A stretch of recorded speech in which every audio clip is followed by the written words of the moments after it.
Welcome, everyone. Welcome back to the show. Third in 3 days. Hit the like button as you come on. As you can see, I am joined by Professor Mohammad Marandi, Dr. Mohammad Marandi, joining from Tehran. Professor Marandi, good to see you again. Hi, Danny. Thank you very much for inviting me. It's always a pleasure. Yes, it is always a pleasure indeed. It's actually been too long, so we have a bit to get to. So let's talk first about, we have the United States rearming Israel with THAAD defense interceptors. There have been reports from Defense Security Asia that there are THAAD interceptors going back to Israel from the United Arab Emirates. We also have, though, a bit of panic on the side of the Israelis because of remarks that Iran's defense minister recently made. And I'm just going to pull those up on the screen here. That the big panic right now, Professor Marandi, is that Iran has said that it developed new and better missiles and will use them if Israel attacks again. And so the comments here were made by Defense Minister Aziz Nasserzadeh. If I'm saying that correctly, probably not. But he said the missiles we used in the 12-day war were actually manufactured a few years ago. Today, we have manufactured and possessed missiles with far greater capabilities than the previous ones. And if the Zionist enemy embarks on an adventure again, we will undoubtedly use them. So, Professor Marandi, we are familiar with the damage that Iran did, especially to Israeli-occupied cities like Tel Aviv. And this appears to be a threat that the damage will get a lot worse if the war restarts again. What is the assessment of the situation right now in Iran regarding this particular war and the talk about these newer missiles that Iran has been building up? Iran has been preparing itself for a potential war. It's not for certain that the Israeli regime will attack because they suffered a defeat last time round. I think it's clear to all. We saw Bannon say this again recently for the second time, at least the second time that I've heard him say it, that the Netanyahu regime was in serious trouble. And during the last 3 days, almost all of Iran's missiles were getting through, 90% of them, and they were hitting very hard. And that's why the Israeli regime sought a ceasefire. And the Americans put the request to Iran through a third party. The Iranians refused for the first couple of days, and then the Americans gave a number of concessions, and Iran accepted a halt in hostilities. So, taking that into account, even though it was a blitzkrieg attack and the Iranians were caught off guard, I mean, one can definitely say that it was an intelligence defeat for Iran, although a military victory, but it was an intelligence defeat. The fact that Iran was cut off guard and so many senior officials were hit. But in any case, the Israelis lost, and therefore it's not going to be in the interest of them to attack again. But since it's Netanyahu, and Netanyahu needs conflict and murder and death and destruction and genocide to remain in power, the Iranians are assuming, they're working with the assumption that there will be another round of attacks. So last time around, the Iranians did not use some of the more advanced missiles. They've also tested an even newer missile. And my understanding is that this time around, if there is a battle, a war, that the Iranians are going to strike much harder. Yeah, I mean, some of these missiles, like I believe it's called the Kyber missile, it can go about 2,000 kilometers in a very, very short period of time. What is your knowledge about these systems, and why is it so important for Iran to build up these kind of systems? Because a lot has been made about Iran's air defense issues early on during the surprise attack. But Iran seems very committed to building up its ballistic missile and even its hypersonic missile capabilities to a far greater degree, at least publicly. So what do you know about them, and why is it so important, especially for the Iranian nation? Well, it is this offensive capability that protects Iran. If Iran did not have this ability, the Israelis would strike time after time. Even if we had very strong defenses, some would definitely get through. So the only thing that keeps the regime in Washington uh, back, what prevents them from launching major assaults on Iran, is the fact that Iran can hit them back hard. When the Iranians struck Doha, Qatar, with 12 missiles, despite Trump's claims that none of them hit their target, 6 of the 12 hit their target, and they destroyed a key radar installation that was very important for the United States, and it was used by the United States to help the Israelis both defensive and offensively. We have to keep in mind that U.S. installations in Turkey, in Qatar, in the Emirates, in Bahrain, and elsewhere in Saudi Arabia, they're all being used to help the Israeli regime defensively and offensively. And of course, the airspace of Jordan is used by the Americans, the Europeans, and the Israeli regime, both for defensive measures and offensive measures, and Iraq too as well. So the Iranians have to have a very powerful offensive capability to deter the United States, to make sure that uh, the United States and the Israeli regime recognize that the price that they would pay would be far too high. And as I said, the reason why the Israelis carried out this war and why they may do it again is not because it's a smart thing to do. I think the Israeli regime did, losing the war was not good for them. But Netanyahu needs conflict. That's why he launched the war in Lebanon. That's why he's continuing to murder in Yemen. And we saw just yesterday that they martyred the prime minister as well as a number of ministers, people who've spent their lives uh, for the independence of Yemen against the genocidal Saudi and Qatar and Emirati war, their genocidal war against the country supported by the West and supported by Qatar and Turkey and others until Qatar and the Emirates and Saudi Arabia had a falling out. But then after that, he and his ministers and others, they've been struggling to help the Palestinian people and to put pressure on the Israeli regime to end this Holocaust. So they are indeed, in my opinion, martyrs for Palestine. And it won't change, but it won't change anything. Yemen will remain steadfast and strong, just like the murder of Iranian commanders and civilians and women and children does not change the equation at all. Yeah, yeah, and perhaps if you could, if you know anything about this newer missile you referenced, that the Iranian military has recently tested here on X. A lot of people have been talking about it, called the Akir al-Zaman apocalypse hypersonic missile, or the end time, and that it was tested at the Sharud Aerospace Complex. What is this missile, Professor Marandi, and what is the focus of advancing for Iran, advancing these hypersonic missiles? Because these are huge technological breakthroughs, and as you said, they play a huge role in the defense of Iran. Well, I don't know the details about this particular missile, but the reason why Iran has so many different types of missiles is so that they can outmaneuver and strike targets in well protected targets. We all know that the Israeli regime has the full support of the West. And as I said, regional countries, the facilities on their territory are being used to help the Israeli regime, from Turkey to the Persian Gulf.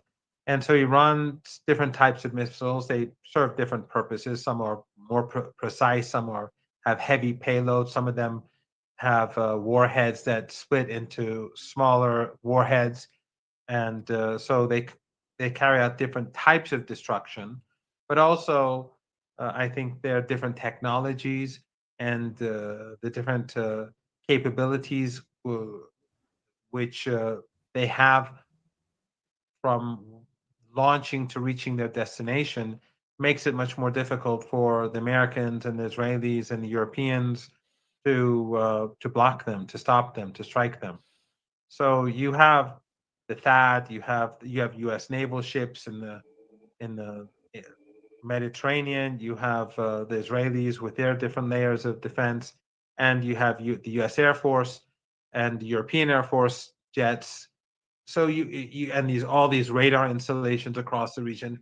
The Iranians need to have a large toolbox and diverse sets of weapons in order to be able to outmaneuver them. And it's quite extraordinary that the Iranians, through their own indigenous capabilities and the youth in Iran, young engineers, they've been able to defeat the combined armed forces of the United States, NATO, um, the support given by regional countries and the Israeli regime together combined. I think that's a major feat in itself, despite the fact that Iran was caught off guard on day one and it took significant hits in the first few hours. Yeah, and it's also a feat, definitely politically too, because of how this region is often portrayed, given what's happening in Gaza, given the U.S.'s history, Israel's history of what they do. The expectation is always that they will destroy. And I think the major feat here is that they have learned, both of Israel and the U.S. have learned that it is not only difficult to destroy Iran, but may not be possible at all. And I think that is very difficult to swallow. And just to emphasize this kind of, I guess you could call it cope on the side of Israel, back to the Times of Israel report I referenced earlier about the missiles. I just want to go to this highlighted section.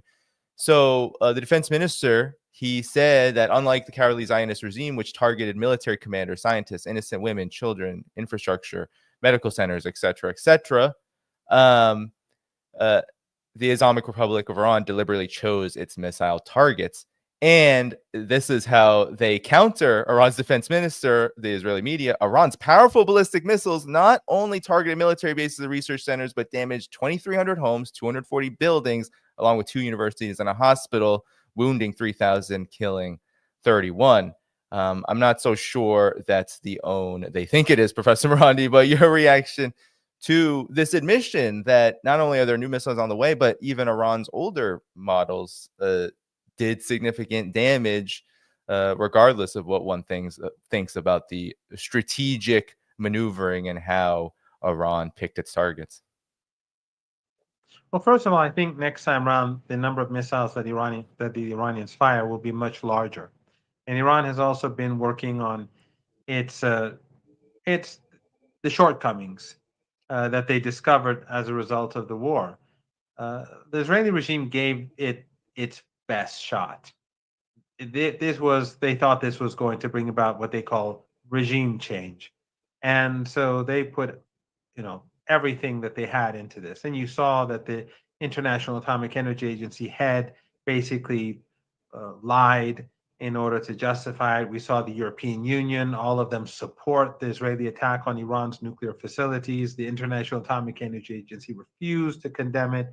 And of course, Trump was gloating about it, and he thought that the negotiations was a good means for deception and to fool the Iranians. Basically, though, what it did, it just showed the world how dishonest Trump and the U.S. regime is, and how deceitful they are, and how untrustworthy they are. And I think it hurts them more than anyone else. But that's Trump, and that's the United States. But I think probably uh, the most important thing that I think we should keep in mind is how that the Israelis constantly target civilians in Gaza, of course, and we now know from the documents that were that were leaked that almost 90% of the people killed in Gaza are civilians. This is something we knew from the beginning, but the Israelis were hiding it. The Western media knew this, and they know it now, but they continue to hide it. And when the Israelis targeted Iran, they had no problems with bombing apartment blocks and slaughtering women and children as they were sleeping. But the Iranians didn't do that. That's not how the Iranians fought. And that's really the story of Iran's relationship with the West. For 40 some years, the West has always been saying Iran is a state sponsor of terror, but it is our cemeteries that are full of people who've died because of the West, the United States, the Israelis. It's cemeteries in Palestine, among Palestinians, in Lebanon, in Yemen, in Iran, and Iraq that are full of dead women and children. But you don't have such cemeteries in the United States, in the United Kingdom, in France. So they're all constantly talking about themselves being civilized, but at the end of the day, it's our cemeteries that are full of civilians, and that's what we saw when the Israeli regime struck Iran. The overwhelming majority of people who were killed were civilians, and those who in the military were killed had nothing to do with the armed forces. They struck policemen, and they were trying to create chaos in cities, which didn't work. And that's another point that the United States, the Europeans, the Israelis, they believe their own propaganda. They think that Iran is a house of cards. All we have to do is give it a push, and it's all over. These so-called Iran experts, many of them Iranians who go to the United States and who smell the money, and they know what they have to say to get good jobs at think tanks and to be able to have get funding for Persian language media outlets that are hostile towards Iran. They produce propaganda. They produce the propaganda that the West wants. And then they invite senators and MPs and congressmen and women to their programs, and they give them huge honorariums, sometimes hundreds of thousands of dollars, sometimes hundreds of thousands of dollars. Uh, that's how big they can get, and including Bolton. One of the people who'd get a lot of money was Bolton when he'd take part in their program. So, but then these people would facilitate more funding for these. So this narrative was always reinforced. And whenever people like myself would say, "Look, Iran is not a house of cards. Iran is not going to collapse," they'd scoff and say that's regime propaganda, as they'd like to call it. But I think the war itself was the evidence that people rallied and supported the armed forces. And some people say that some in the West were saying, well, what they did was this was a mistake. It made an unpopular regime popular because people rally around the flag. But that's not true. When they attacked Iraq, even though people did not like the Americans, but no one, very few people were willing to die for Saddam Hussein or the Ba'athist regime in Iraq. Or and when they invaded Afghanistan under the Taliban in 2000, after 9/11, they were able to take the country very easily. But in the case of Iran, it was impossible because the Iranian state had always had popular support. It strengthened, it intensified, and people rallied behind the armed forces and the leadership and the government and the administration and so on. But the analysis, provided by these Western experts has always been flawed. It has always been misleading, and that is why the West always miscalculates when it comes to Iran, when it comes to Yemen. They said that they're going to destroy Ansarullah. Ansarullah is still there despite all the atrocities. And in Lebanon, they are conspiring to disarm the resistance. You see Jolani, another aspiring ally of the Israeli regime, and the Israelis and the pro-American and pro-Saudi corrupt politicians in Lebanon all working together to disarm Hezbollah, but they're not going to be able to do so. So again, this is all and they thought they were going to defeat Hamas and Islamic Jihad. And we saw last night what happened. The Israelis suffered a major, major and catastrophic defeat.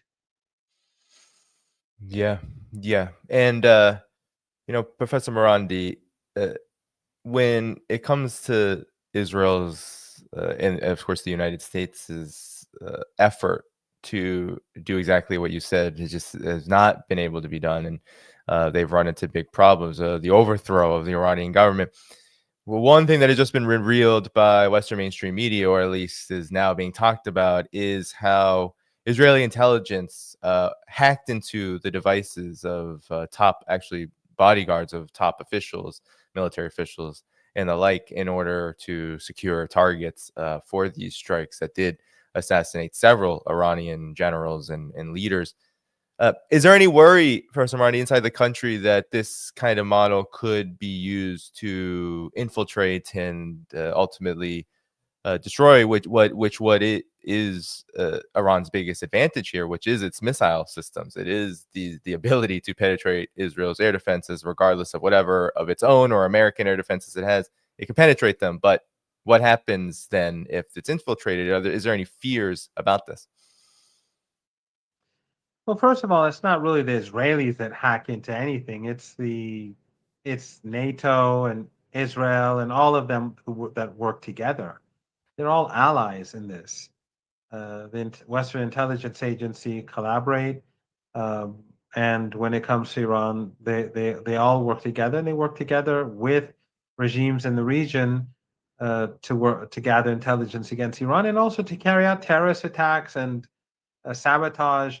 We regularly have terror attacks on the Pakistani border, and Western intelligence agencies are obviously they've always been involved in all of this. So it's not Israel by itself; it is a combined force. I'm not sure, how much of it was hacking. Some of it was really not that difficult. When they wanted to target some of these senior officials, they bombed their homes, they bombed their parents' homes, and they bombed their place of work at the same time. So they killed their wife and their wives and children along with their parents, and killed soldiers at their place of work so that they could make sure that they hit that particular individual. Their homes are no secret. They live in cities just like everyone else. My home is known to many people. My neighbor's home is known to be. It's nothing. People, especially people who are high profile, who've been on television.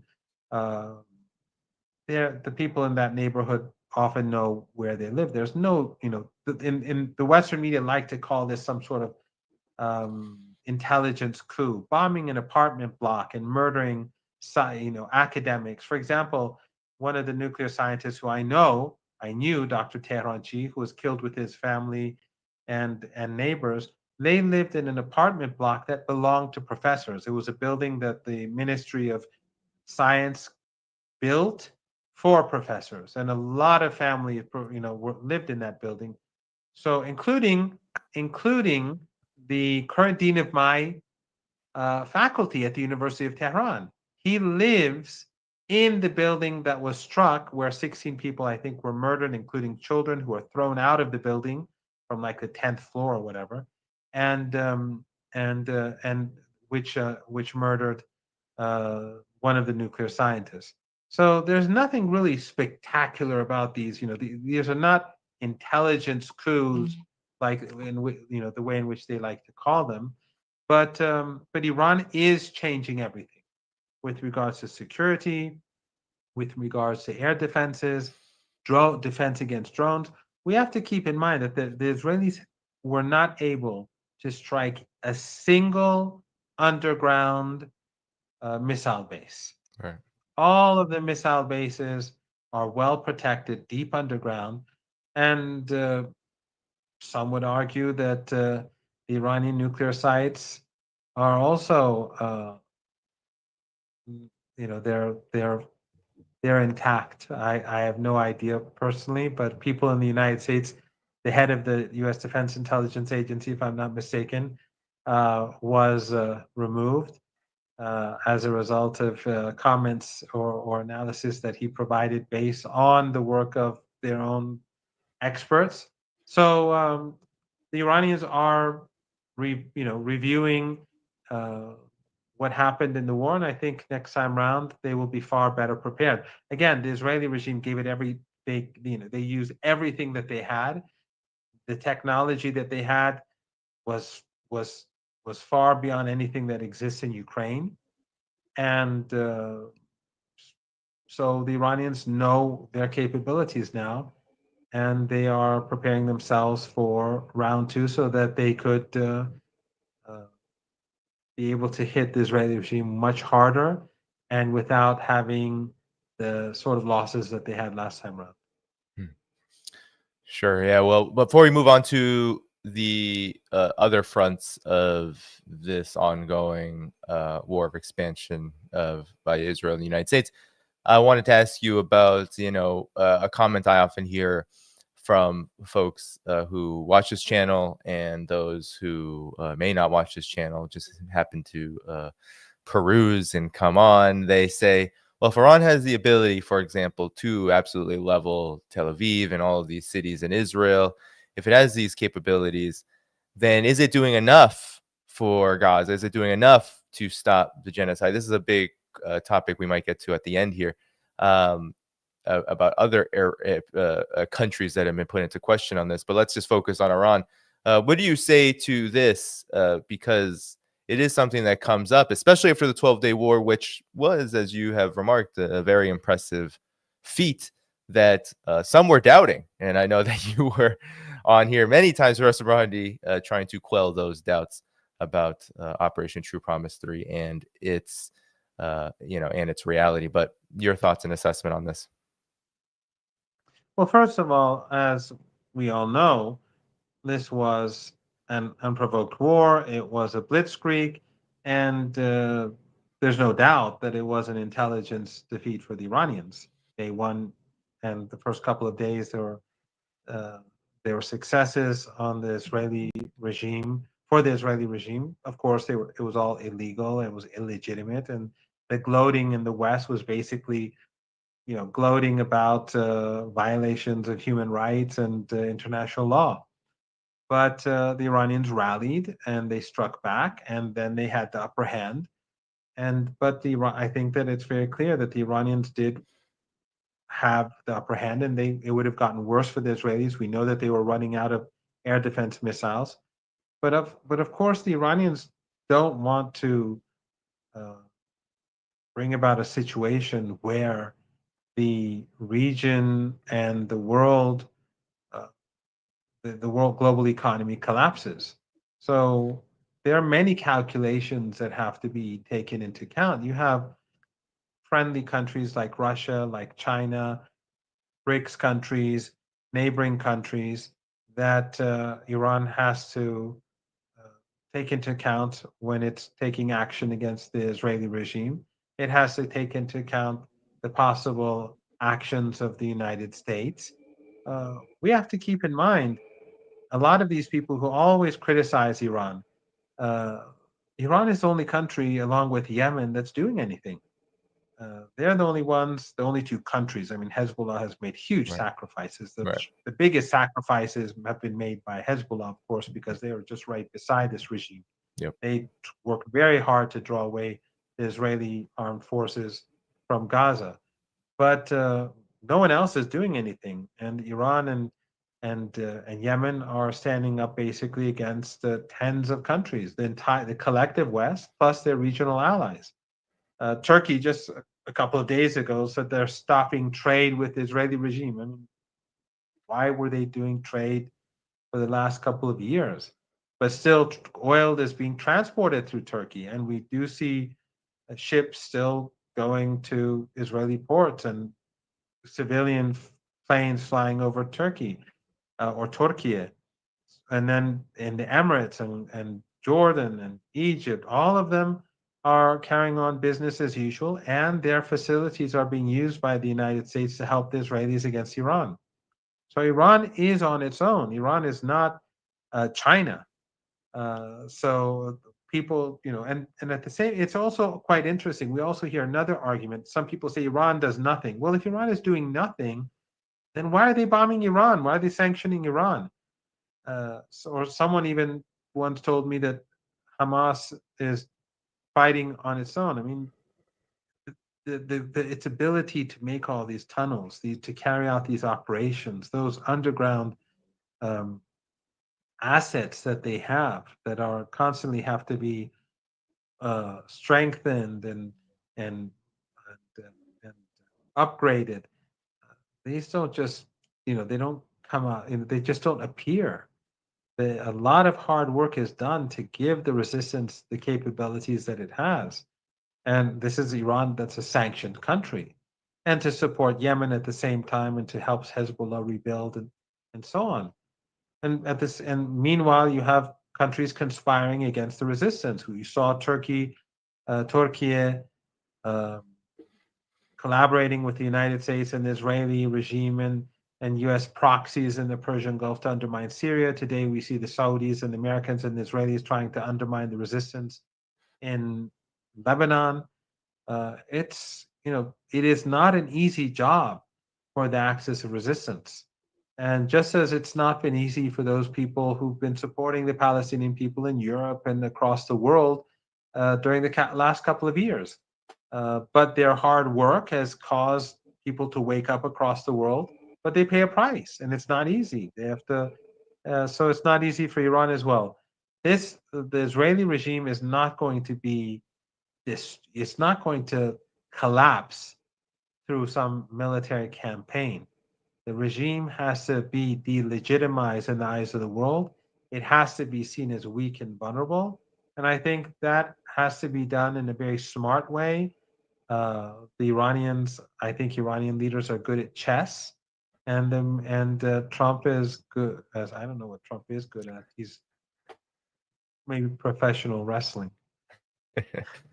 Yeah. Well, actually, that's quite apt, given professional wrestling is known to be acting. So acting is actually probably is very apt for him because he is constantly shifting in his shape. Let's get to some of these other fronts then, Professor Marandi. Let's talk first about Yemen, because in the lead up to these strikes that One thing, can I just point out? Sure. I don't know if you're going to get to the Iranian nuclear program later on or not. Oh, you If can not, please I add just it in. Yeah, please. Yeah, just something that recently came up, and a lot of people have been questioning why has Iran done this. Oh yes, I completely We- forgot about this. So please continue. Yeah. Yeah, I think it's good for me to point this out that Iran has uh, passed a law where the International Atomic Energy Agency can no longer. I mean, people have to read the law, and it gives the Supreme National Security Council in Iran the authority to make certain decisions. But basically, Iran is not cooperating with the International Atomic Energy Agency, and it will not allow it to inspect its facilities. And then recently, we saw news that people from the IAEA came to Iran, and a lot of people saw this as a shift in Iranian policy. But that's not really the case at all. Even in parliament, they protested. But the fact is that the Iranian nuclear reactor in the Persian Gulf, this is Russian made. And in order to refuel it, in order to carry out certain types of work in that reactor, the Russians need to have International Atomic Energy Agency inspectors monitor their work. So this is a nuclear reactor that produces electricity and drinking water. And it has nothing to do with enriching uranium. It has nothing to do with those elements of the nuclear program that Iran has, which the West likes to depict as somehow sinister, even though everything that Iran has done is well within its rights in accordance with international law. So this is a Russian-made nuclear reactor. The Russians, in order to cooperate, be able to continue to cooperate with Iran, especially because they're building two more units, Unit 2 and Unit 3, and I think they will be finished next year. The Iranians don't want to disrupt the work that the Russians are doing there, especially because we're going to need the electricity, and we're also going to need the drinking water. We've had a drought for 5 years in a row now. So this is completely separate case from the issues that have led to confrontation between Iran and the West. And if Iran had refused to allow these inspectors in, that would have been a cause of friction between Iran and Russia. And then that could have led to problems with Russia's cooperation and continued work in Bushehr, at that nuclear power plant. So I just wanted to point that out because some people were saying, look, the Iranians have backed down and they've submitted to Western pressure and all that. That's just not the case. Yeah, I mean, I kind of ignored those comments because I saw a lot of those comments coming up, and I just think that from what we've seen with Iran, there has to be a little more due diligence around just being patient about what exactly the situation is, and trusting that Iran is doing everything it can to defend itself, regardless of how it engages diplomatically, and it still remains committed to diplomacy. And I think there are good reasons why for that. Now, yeah, But let's if I could also add another thing before you continue, there's also this talk about Iran and negotiations, and with the United States, with the Europeans, and again, Iran comes under a lot of criticism. I've always been critical of the JCPOA, the Iranian nuclear deal, and for example, the snapback mechanism, as it's called among people. From the very beginning, I thought the snapback mechanism was a major mistake, that we shouldn't have allowed that to be a part of the nuclear agreement in 2015. And I said that from back then. I was a critic of in general, I have no problem with negotiations for a good, there's going to be a good deal. But I thought that the nuclear deal in 2015 had serious flaws and shortcomings. Having said that, right now, some people are saying that, well, why is Iran negotiating with the United States? Or why did Iran negotiate and allow this attack to happen? First of all, when Trump came to power, he sent a very insulting letter to Iran. Right. And then the Iranian leader said, we're not going to negotiate. And then the United States changed its posture. And the Iranians agreed to indirect negotiations. So the Americans wanted direct negotiations. They had to change their tone. And then the Iranians said, okay, now that you've changed your tone, we'll have indirect negotiations. And the middleman is Oman. The Americans did not want Oman, and they wanted direct negotiations. Ultimately, the Americans had to accept Iran's terms. After waiting for 2 weeks, they accepted. So Iran was able to push the United States in a different direction and show the Americans that they cannot bully Iran. When the Israelis attacked that night, I don't know if this is widely known or not, but the Iranians knew that they were going to attack. They knew that they were going to attack that night. The reason why so many high-ranking people were killed, were murdered, were martyred, was because they weren't expecting an attack on the state itself. They were expecting the Israelis to strike air defenses and the nuclear program and different targets, but not wage a war against Iran in the way in which it was a miscalculation. It was a big mistake, and hopefully it will never be repeated again. I'm sure it won't. But Iran knew that they were going to attack. It wasn't as if when the Americans and the Iranians were planning to indirectly negotiate, the Iranians were fooled and they were lulled into believing that everything is safe. No. But what happened as a result of those indirect negotiations that were carried out based on Iran's demands? It showed the world that the United States is completely unreliable. And it showed how deceptive and dishonest and deceitful the West and the United States is. Because the whole world was saying, look, the Iranians are negotiating. They're at the negotiating table, yet you bombed them. And the Europeans supported. and the International Atomic Energy Agency fails to condemn it. This showed ordinary Iranians that the United States was deceitful and dishonest and cannot be trusted. Many young people, Danny, many young, you know, that whole woman life freedom thing. When Mahsa Amini passed away, we've discussed this before. When she passed away, there was no evidence that she was ever beaten or hurt. And the footage shows the exact opposite. So why did all those riots take place even after the footage came out and the autopsy came out and a clip of her father admitting that she had a major operation on her brain before? And I'm not saying that the way they took her to a police station was right or wrong or anything like that. But what I'm saying is that she was not beaten. So why did the protests continue? The reason that was not so much because of her. It was because many young people, in particular in Iran, the younger generation that did not see the revolution, they did not see the Shah, they did not see how the West supported Saddam Hussein and gave him chemical weapons. Many of these young people thought Iran's the problem. These people have a grudge against the West and they just don't want to let go. All they have to do is be flexible and get and everything will be solved.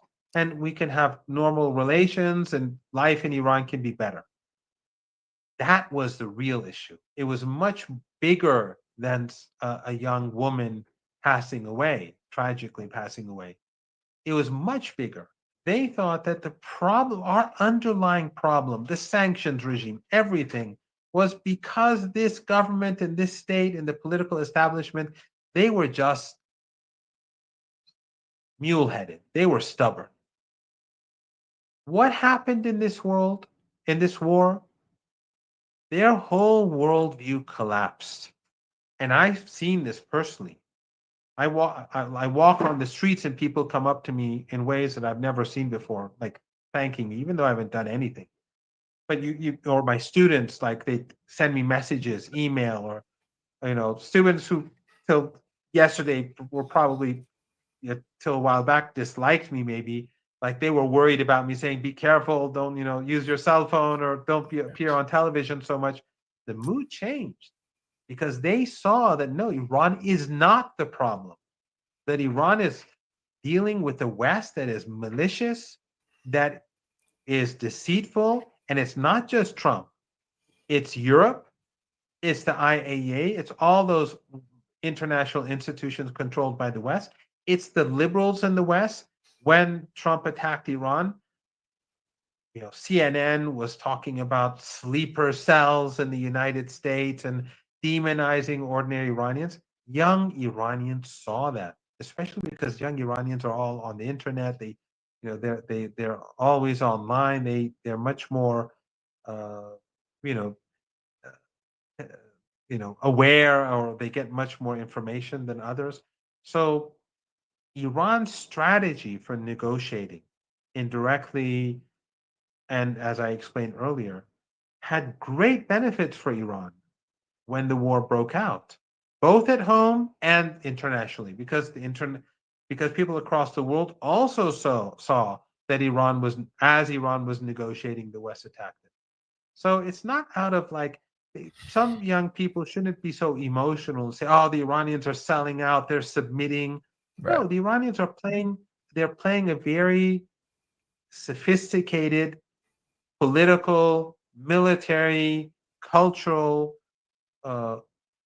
battle with the West on all fronts. The West, which is much more powerful, a much more powerful media, a much more powerful military, and many intelligence agencies working together. Iran has to be sophisticated, both to keep people in the country on board, but also to keep people, especially in the global South, on board, and to make sure that we do not lose. If we win militarily, but we lose hearts and minds, then we lose. Yeah. Yeah.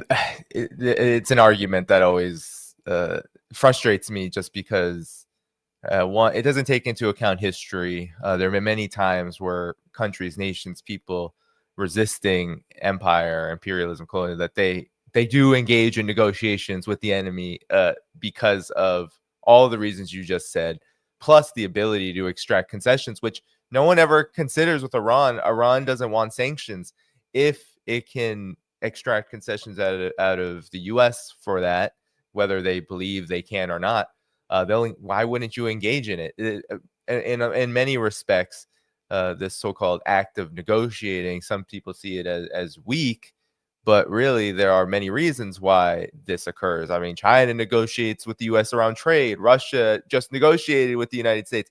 Doesn't mean any of them expect things to really change. There's more to it than just the idea that you're going to appease or please the enemy. I don't think that's actually what's going on here. Yeah, it's like Hamas negotiates. Does that mean that they are selling out after after all these? Or Ansarullah, we saw them negotiate, and ultimately Trump capitulated. But they negotiated. They could have just said, "No, we're going to keep fighting." Right. They have everyone has their own calculations, but at the end of the day, the commitment that Iran has, Yemen has, Hezbollah has, Right. the Iraqi resistance have, and the resistance in Lebanon have, is for a free Palestine and for an end to ethno-supremacism and an end to apartheid, and to have a Palestine where Jews, Christians, and Muslims are all viewed and as equals, and who live as equals. But it is a sophisticated and complicated battle that we're engaging in, and people shouldn't be quick to judge. Some people, they're bad faith. They always they hate Iran. Some, especially in the West, there's some leftists who, no matter what Iran does, they're just Iran is evil and medieval, and even though they know nothing about it. And Right. some are sectarian, largely funded by the Saudis and the Qataris and oil and gas wealth, and their sectarianism is unjustified, and their understanding of Iran is warped. Some of these people, there's nothing you can do about them. If they want to always keep their eyes closed, they can keep there's nothing we can do about it. But except for these hard-headed people who don't want to see the light, I think people should, when the Iranians are negotiating, they shouldn't look at it in such a simplistic manner.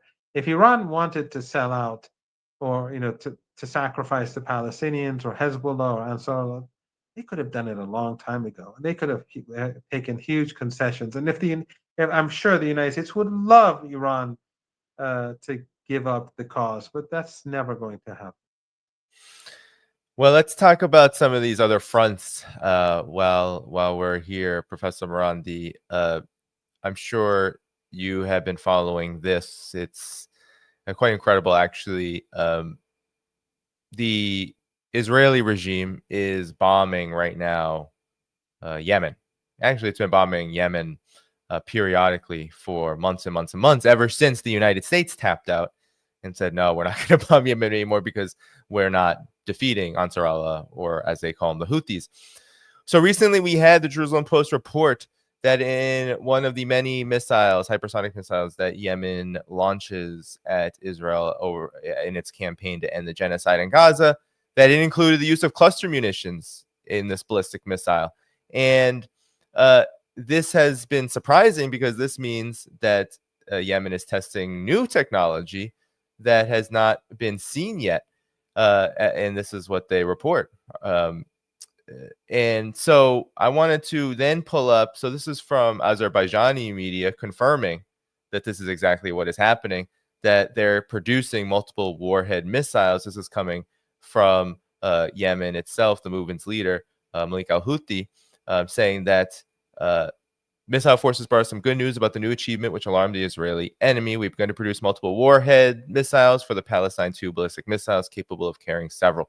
So we know that now Israel has committed this decapitation strike. Several leaders have been killed, including who is known as the prime minister of the Ansar Allah of Yemen. But they did not kill the top-ranking general that they said Mr. Gamari, I think his name is, that they said they killed. But nonetheless, this is going on. Professor Marandi, what do you make of the significance of this, of this development, given that, as you said, Iran and Yemen stand alone in the region as nations fighting on behalf of Gaza and Palestine? Well, the United States gives the Israeli regime everything that it needs in order to wipe out women and children, in order to carry out double and triple tap attacks on hospitals, to slaughter journalists. Just this evening, an hour or two before we had our program, they had there was a devastating airstrike where lots of people were slaughtered again.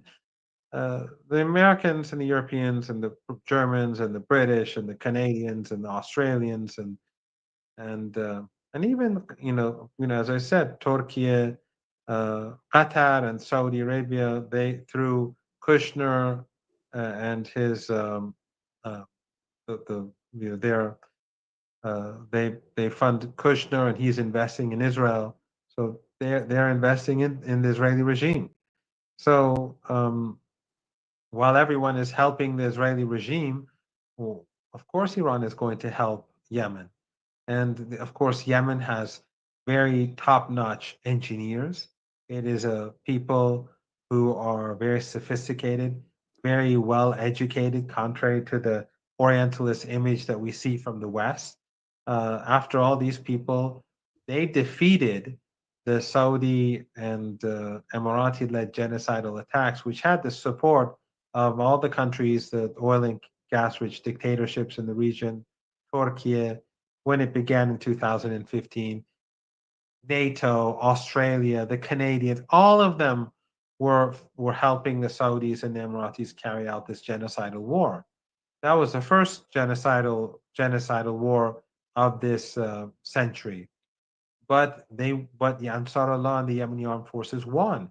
Why? Because they are sophisticated and smart people, and because they have the popular support of the people of Yemen. If they didn't, they would lose. If they were proxies or mercenaries who were foolish or ignorant or uneducated, they wouldn't have had a chance in the world to get the upper hand. So after 7 years of genocidal war, they won.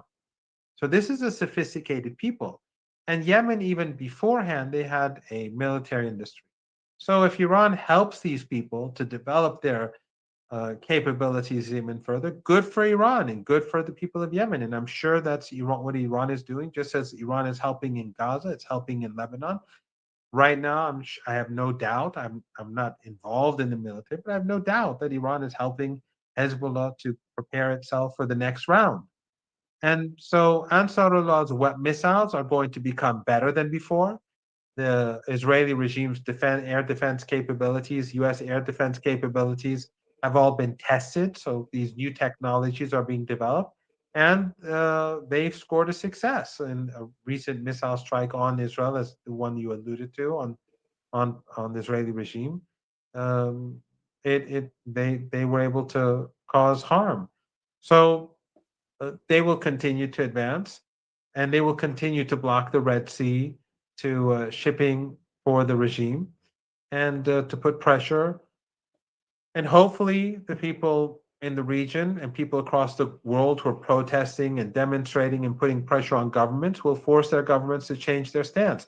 In the case of Turkey, their shift, I think, didn't really have anything to do with Gaza, even though it's not a real important shift. But I think it had more to do with their anger over what Netanyahu said in his interview um, about the Armenian genocide, or he implied that he acknowledged that there was an Armenian genocide, and that's what made Erdogan and his people angry. It's very sad that Turkey has never done anything for the Palestinian people, because people in Turkey support the Palestinians. Right. But the Erdogan regime has shown itself to be a friend of Netanyahu, and they've assisted the Israelis during the last couple of years in a way in which I think is completely unforgivable.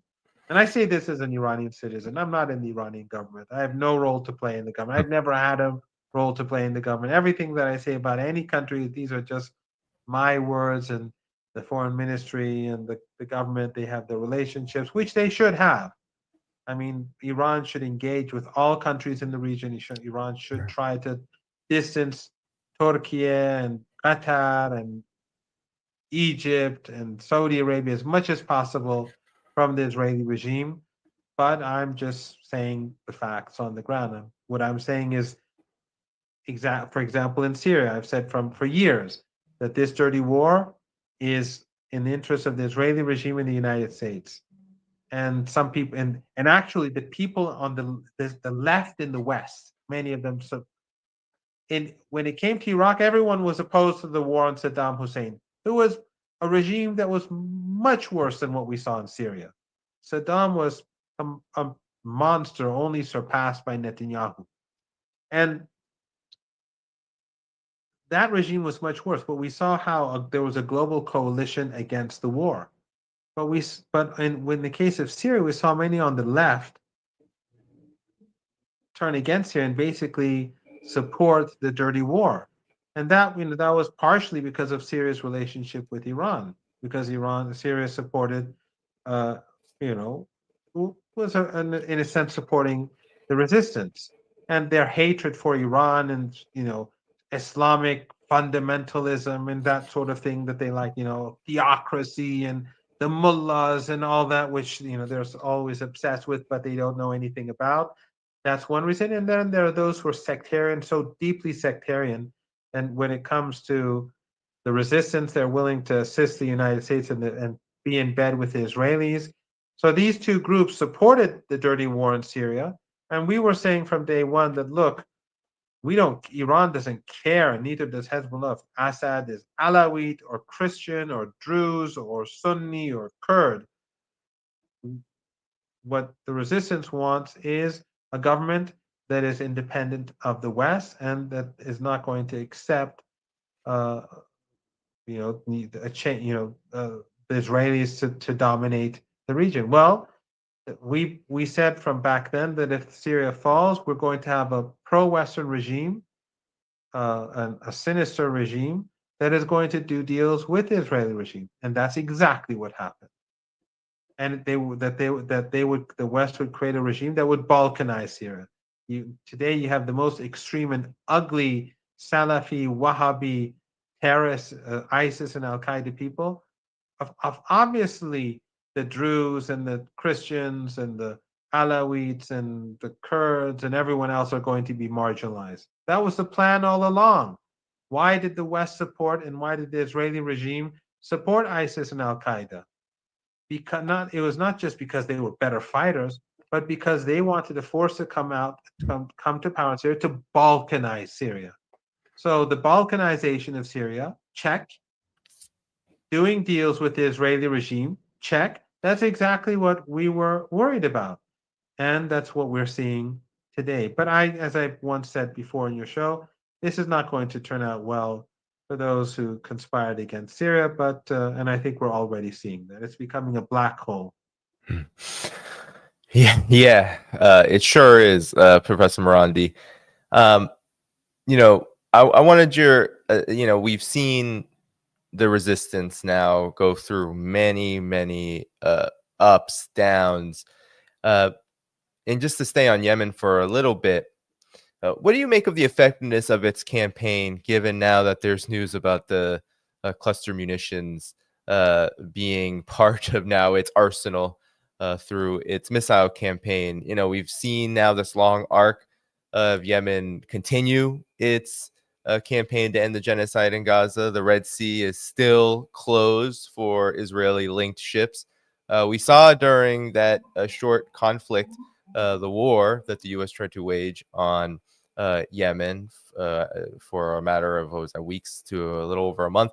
The U.S. had to tap out. We saw multiple fighter jets sink to the bottom of the sea, U.S. fighter jets. But we've seen a lot happen over this last few years. How would you assess, given the recent news about the decapitation strikes from Israel and, of course, Yemen's new advancement? How do you see the success of this and how it reflects what is going on in terms of the broader resistance? Well, one thing that the West doesn't want to believe but which is a fact, is that the resistance, the axis of resistance, is not dependent on individuals. Yeah, when I remember when Sayyid Hassan Nasrallah was martyred, Western journalists would say, "What's going to happen to Hezbollah?" And I said, "They're going to win this war." And even though there we also had the same sort of attacks, and they were slaughtering people. Ultimately, the Israeli regime during the battle, they gained nothing. It was only after the ceasefire, due to the incompetence and the collaboration of the government of Lebanon, which is a pro-Western government, that they were able to gain territory. But Hezbollah didn't allow them to gain anything. So, um, in the case of Yemen, uh, even if they kill the prime, even if the leader is martyred, it's not going to change anything.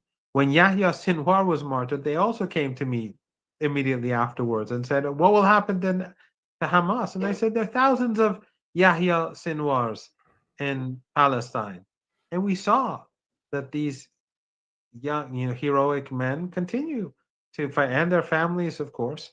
And the Israeli regime targets everyone. They target families. If they find out that someone is in Hamas, they'll kill their whole family. They're monsters. But Hamas, they have many Yahya Sinwars. Islamic Jihad has many Yahya Sinwars. Yemen has many leaders who will fill take the role of leadership, of people who, their deputies will replace them. And the same is true in Iran. They murdered many generals, but Iran hours later fired off, I think, well, I don't know, I don't remember how many missiles there were, but there was a huge volley of missiles that were fired, uh, 10, 15, 16, 17 hours after the war started. So that's a key thing. We don't depend on individuals. This is a movement. This is a resistance movement that that has an ideology. It has a belief in supporting the oppressed. The axis of resistance believes that the Palestinian people are are being oppressed by a sinister oppressor, by the empire, and that we have a responsibility to come to their aid. I explained this once, I think, before, during Muharram and during Ashura, and again, I told the story of the grandson of the Prophet Imam Hussein and his sister in Karbala, and the impact that that has on the culture of resistance, among the axis of resistance. This is not an individual. There's no individual in Iran, that if you suddenly remove that person, or in Yemen, or in Lebanon, that the resistance comes to an end. With regards to Yemen's technological capabilities, I think it serves a number of purposes. Of course, as you pointed out, the Red Sea is closed, and Israeli linked ships will not pass. Um, but also the missiles that they fire, they cause people to think twice about investing in Israel. Right. It makes people think twice about going to Israel, and to live there, to work there in the Israeli regime, and cooperate with the Israeli regime, and it discourages tourists from going there, but also it tests the Israeli defense capabilities, and it forces the regime to use its air defenses. So when the next round of major fighting happens, there's a lot more information gathered about the regime's capabilities. A lot of its missiles have been spent defending the regime against Yemeni missiles. I think these are all very important. So, obviously, these missiles are not going to be as developed as the missiles that Iran has, uh, because, of course, accessing them, and so, and again, I'm just saying this as an Iranian citizen, but also Iran wants to make sure that the Israelis don't have uh, knowledge about cutting edge technology, because ultimately, when there's the big battle, the Iranians want the Israelis not to be prepared. So what Yemen does serves a very important purpose. It helps the people of Palestine. It weakens the Israeli regime, and it prepares the ground for future battles whenever necessary. Remember, Iran did not accept a ceasefire. Iran accepted a halt in hostilities. We say ceasefire, but officially it's not a ceasefire. Right. So that doesn't. So I cannot rule out uh, the possibility that Iran would strike the regime first, because the Israeli regime is constantly threatening Iran. Right. They're constantly threatening to attack Iran. You see it regularly being stated openly. Western media doesn't say anything about it because they're covering for the Israeli regime. They don't say anything about the sort of things that they say in Hebrew, by the way. People, your viewers should follow what goes on in Israeli media in Hebrew. It's far more disgusting than the sort of material that comes out in the English language. They say they say the real racist and genocidal intentions more openly in their Hebrew press. And the West knows this. Western journalists know this quite well, but they're part of this. They're all just as monstrous and as guilty in this genocide as these Zionist monsters themselves. But in any case, um, the uh, going back to Ansarullah, what they're doing is heroic, and what they've done for the Palestinian people is quite extraordinary. And it's very interesting, Danny. Ansarullah was demonized so much in the Arabic media.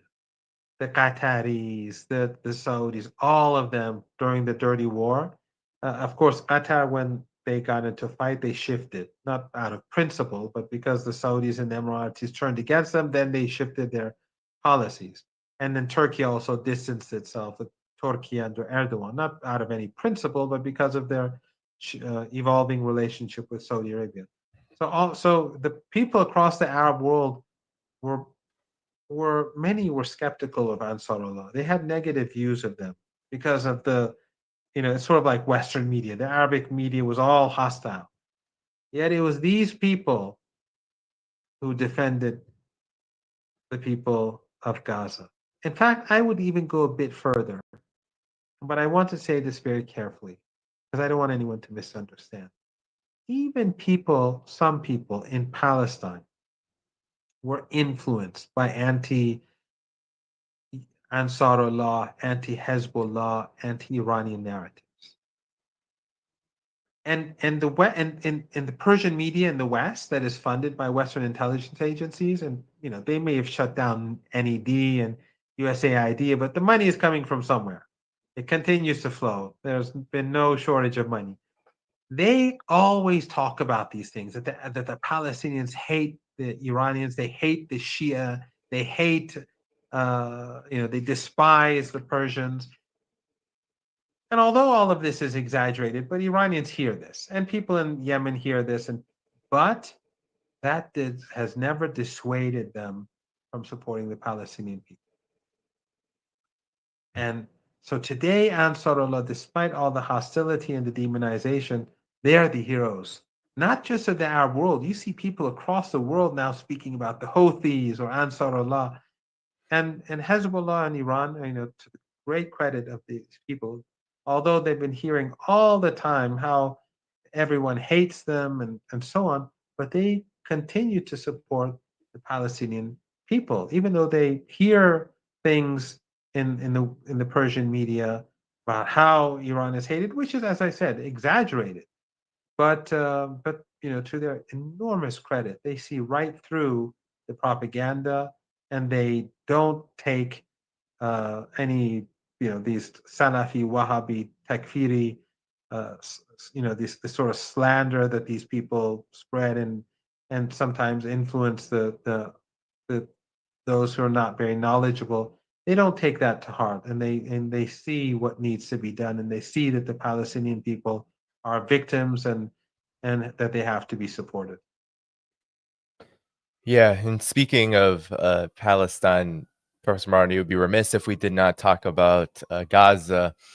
On the one hand, you have, of course, the horrors that are becoming very public everyone around the world is seeing the starvation now. That is being a hot topic, but this is all part and parcel of an extermination campaign, the genocide that has been raging now for what is it, 2023, almost two full years now.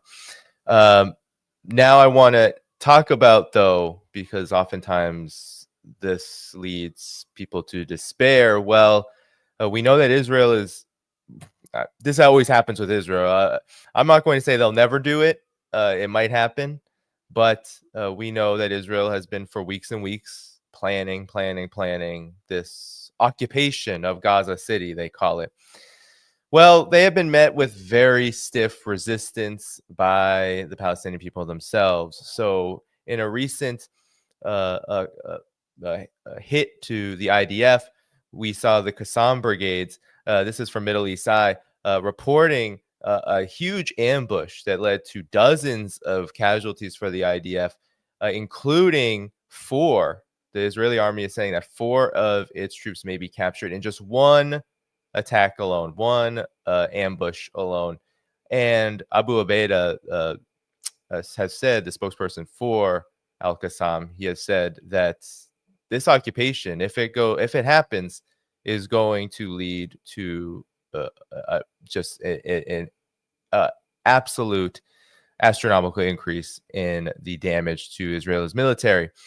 Then you also have Professor Marandi, as this is being reported, that this occupation, full occupation of the Israeli military of Gaza, we have the New York Times talking about Israel's military being exhausted, which has been a story now for months and months and months.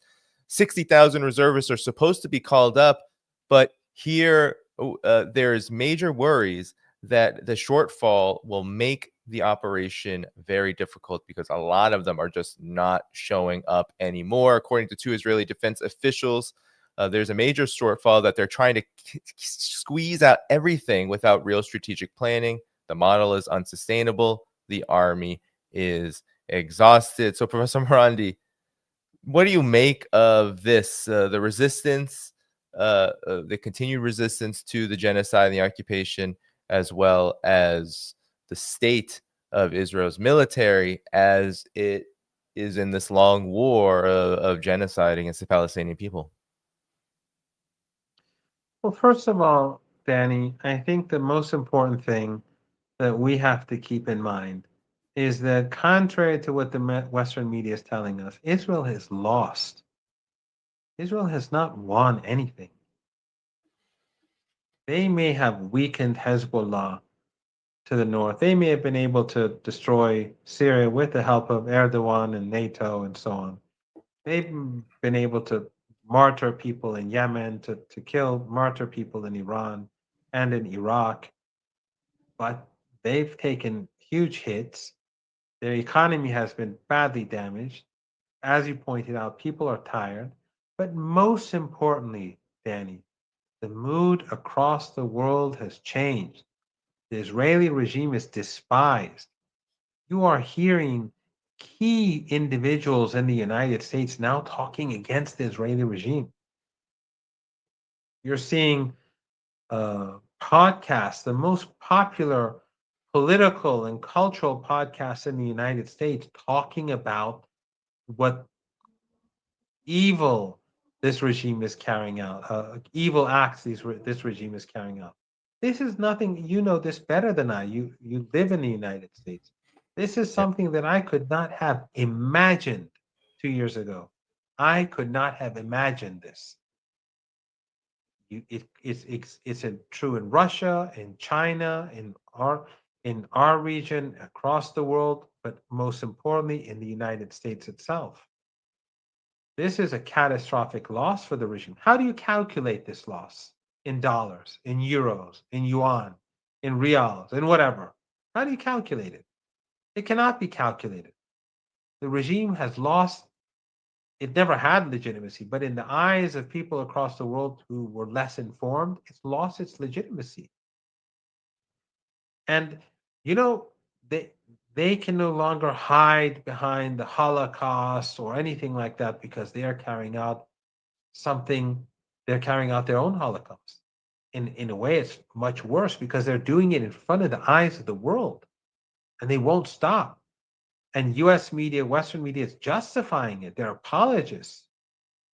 You only hear about these Holocausts and genocide, genocides that have been carried out in Namibia and Kenya, and years later in history books, you see a couple of pictures, maybe a couple of Africans or Asians or Latin, being chained, or their heads being, Algerians, their heads being cut. We've only seen a few pictures, Right. but we're seeing this take place live in front of us for 2 years. So not only has the Israeli regime just been destroyed, but the entire West has been destroyed. Some say the West has been, their image or credibility has been damaged. No, their credibility has been destroyed. So I would consider this to be the most important element of all this. But when it comes to the issue of, because this is what you said first in your question about people losing hope. I alluded to the grandson of the prophet and how Muslims and Shias in particular view Imam Hussein ibn Ali, and what he did in Karbala, and the role that his sister Zainab played. They were martyred. He was martyred, and she was taken prison as a prisoner. But this shifted society, and it created this culture of resistance that exists today. So the resistance in Gaza and the axis of evil and the broader global resistance, we're all a part of that resistance. There are heroic Jews in the United States, Hindus, Muslims, Christians, people from all walks of life who are part of this resistance. We're not necessarily going to achieve what we want to achieve overnight, but we're moving in the right direction. And the stronger we are, the more resilient we are, the sooner we're going to get there. And what the enemy wants is despair. It's despair that's their, in my opinion, their most important, potentially the most important tool left in their toolbox. If people despair and get discouraged, then the resistance weakens. So we have a responsibility. Whether we succeed or not is irrelevant. What we're doing is the right thing, and we should take satisfaction in resistance. Just like all those Australians who are heroically here, they're heroes. People across the world witness those crowds across Australia. That's resistance. Someone can say, well, what's the use of me participating? I'm just, but it's the combination of all those people that made it so impressive and stunning. People, were they Muslims? Were they Jews? Were they Christians? They were everyone. They were people from all walks of life. And many of them, I'm sure, may get into difficulty at work or on campus or in the shop that they work at. I'm sure people had concerns and have concerns, but they showed resistance. And they, I'm sure, are happy with themselves because they did the right thing. So regardless of success, I mean, when the United States and the British wanted to launch the war against Iraq, I hated Saddam Hussein. I fought against Saddam Hussein. My friends were killed in the war against Saddam Hussein. I survived 2 chemical attacks, but I was in the anti-war movement from day one. I was a PhD student in the UK. I won a scholarship here. I gave an exam, went there for 3 years, and did my PhD. I went to all the anti-war protests that was possible to go. I think I was actually the very first one, which was against the war on Afghanistan, which I think Blair came to Birmingham to open the European Institute at the University of Birmingham. There were like 50 to 70 of us standing there protesting against the war in Afghanistan. It hadn't been launched yet. The anti-war protest in London was massive. Massive. Did it succeed? No. But those who went did the right thing. And I think that while it did not stop the war, it brought about a change in mentality across Europe and North America, this whole anti-war movement. And it created distrust towards the regimes and the establishment. And that distrust grew and it reached where it is today. So those people who worked and protested back then, they're having an impact today. What they did back then impacts what's happening now. So everyone who plays a role not only does the right thing, but in fact, they do have an impact. But we're not necessarily going to see the results overnight. I am very optimistic about the future, even though I think it's going to be very tough ahead. And we will give martyrs. Some people were, during the 12-day war, they were telling me, stop doing interviews, stop, get rid of your cell phone. But this is what I had to do. And that's what everyone has to do what they have to do. And next time round, when there's war, we're going to have to do what we have to do. But at the end of the day, we have to stop this genocidal war. We have to support the Palestinian people. We have to bring an end to this ethno-supremacist, sinister, monstrous regime. And I have no doubt that it's going to happen. I cannot put a date on it, but I have no doubt that it's going to happen. And I think everyone should be optimistic. There's, as I've said many times before, there's light at the end of the tunnel. I am very optimistic about the future, but we're going to have to make sacrifices. But there are many good things that have happened. And when you look at the protests in Japan and Australia and elsewhere in the world, you see that people from different parts of the world, different races, different religions, they're rallying around a single cause. And that shows that, humanity is decent. Yeah, I mean, just this example of, I think oftentimes when people are looking at the situation, especially in the West, in Gaza, it's brutal. It is genocide. There's starvation. There's mass slaughter. I mean, it's horrible, especially when you stream it on your phone via social media. But at the same time, in this report that I mentioned earlier about the resistance in Gaza continuing to fight, I mean, there's no white flags coming up. There is not, And Danny, the sophisticated operation that they carried out last night shows that they have new capabilities, that their underground capabilities, their tunnel capabilities are growing, and that's growing across the axis of resistance. So the West can constantly talk about the success of their ally in Israel, their ally that pulls the plug on incubators right. in hospitals to kill babies, which carries out double tap attacks and then pretends that it was a mistake, even though it was a double tap, and now we know it was a triple attack, and now we even know that there were 4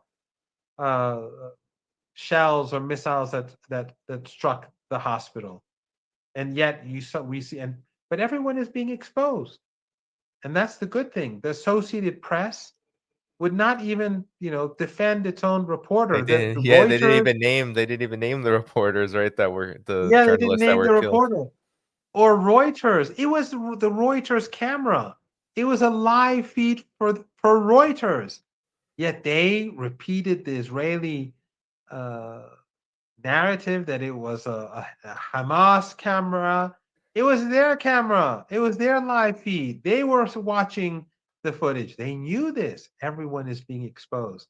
Just as like those countries that pretend they're supporters of the Palestinian people, yet they're doing business and trade with the Israelis, or those activists who pretend to be supporting the Palestinian people, yet they've always been supporting Western policy in Western Asia and undermining countries that everyone has been exposed, and that is the good thing.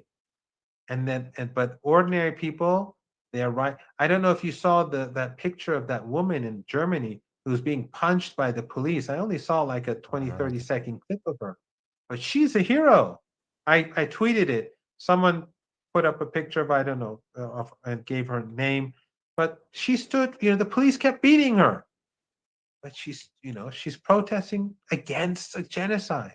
These are the heroes. The hypocrites can keep continuing their divide and rule and working with I don't want to go too far because one of the things that you showed, I wanted to make a comment about that particular outlet, but everyone has been exposed, and but the people who don't have funding, the people who do not have funding from oil and gas rich regimes or from NED and USAID or American or European institutions, they are the ones who go to the streets and who make the sacrifices, but who are having an impact. Just a couple of days ago, the Canadian CBC, they apologized because I think they used the word genocide or starvation. They gave a public apology. That's who these people are. As I said, everyone's been exposed, but the decent people, they're doing what's necessary.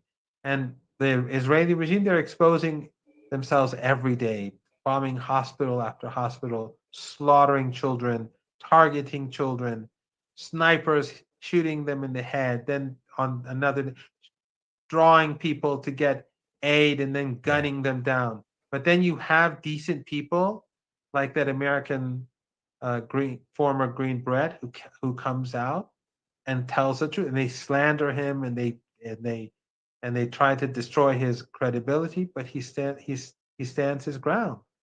And all these people together, they are the ones who are going to ultimately bring down this regime. It's the axis of resistance alongside the broader global resistance. Yeah, and I see it like Israel right now is like almost like a Jenga tower. If anyone's ever played that game, you know, people kind of you pull out the pieces and eventually it all comes down. And I feel like that is how I see the resistance overall.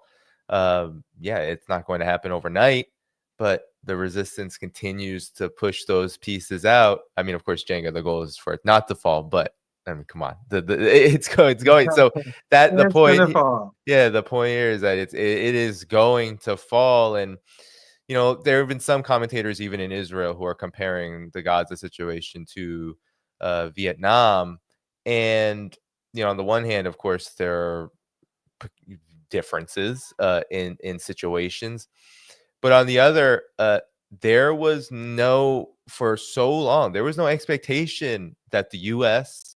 would have to pack everything up and leave Vietnam. That the U.S. would not be able to succeed. The U.S. was, I think Israel's genocide is really just like My Lai massacre into policy, right? To make that into a general policy of warfare, learning It's from far worse than that, Danny. exactly, It's far exactly, worse because my lie, it was. I mean, people should read about it eh, it, and the suffering that Cy Hirsch had to go through when he, at the hands of the regime in Washington. But this has been going on for, right, forget the last 76 years. For the last 2 years, it's been going on 24 hours a day, exactly. and it's being justified, Yep. and it's being supported, and it's being funded Right. in front of our eyes. This is worse than the Holocaust. This is worse than the genocides that we've seen against the people across the global South. You've had hundreds of millions of people be slaughtered in the Americas by the conquistadors, the utter destruction of Africa at the hands of the empire. The novel The Heart of Darkness just touches upon this, even though the novel itself, you could call it racist, but the darkness of the empire is clear to all. Yeah. But this is unique, not because of the numbers. I Right. mean, during the Second World War, the Japanese Imperial Army, they carried out mass slaughter Oh yeah. in some of these In Chinese cities. China. Oh I yeah, mean, Nanjing. I just saw the movie. I was invited to the premiere of Dead to Rights. Everyone should see it because what that film did is exactly what you're saying. You said earlier that this is the first time we've been able to witness it over and over again. That film, if you watch it, everyone go see it. It's an incredible film. It's almost like you're watching Gaza in real time. Of course, warfare was much more direct at that time. So the way that the Japanese did it is Bayonets and all visceral. that. Yes. Oh, visceral. It's very visceral, very close human to human contact. Israel is doing a lot of where we're just going to incinerate everybody. But they're doing it live. And this Exactly. is what makes it Exactly. unique. They're doing it in front of our eyes. And you see the New York Times trying to hide the truth. You see the Washington Post hiding. You see it, Right. CNN and Fox News do each. You see Sky News and the BBC, each in their own way. So this is something unique, Yes. not because of the numbers, Right. not because these, but because the way in which it's being done in front of us and the way in which we're supposed to accept it.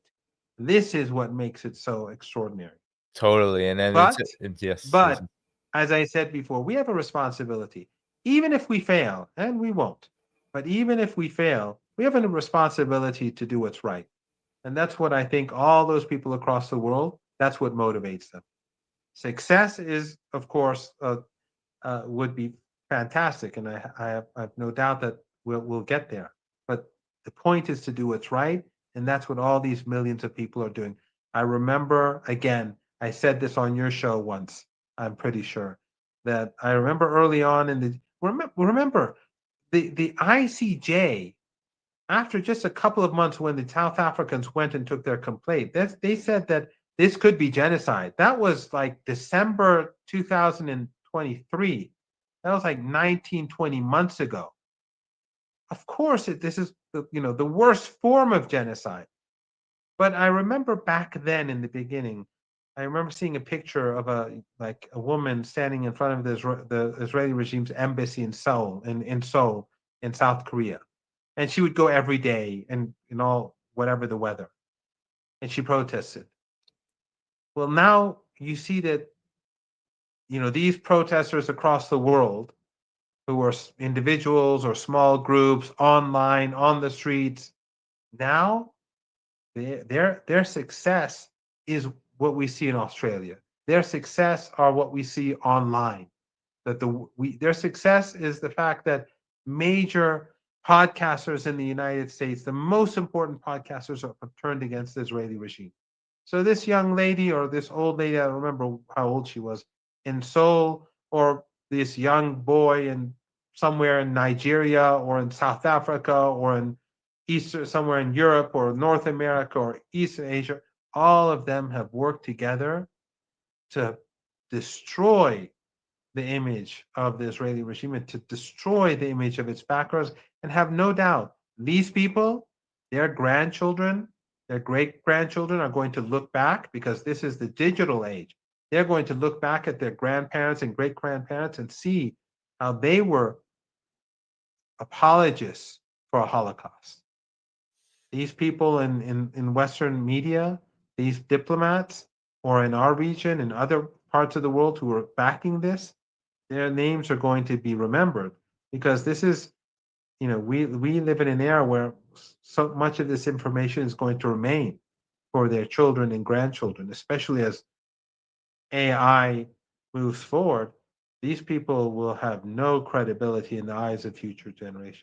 They'll be seen as sinister monsters, the sinister monsters who they are.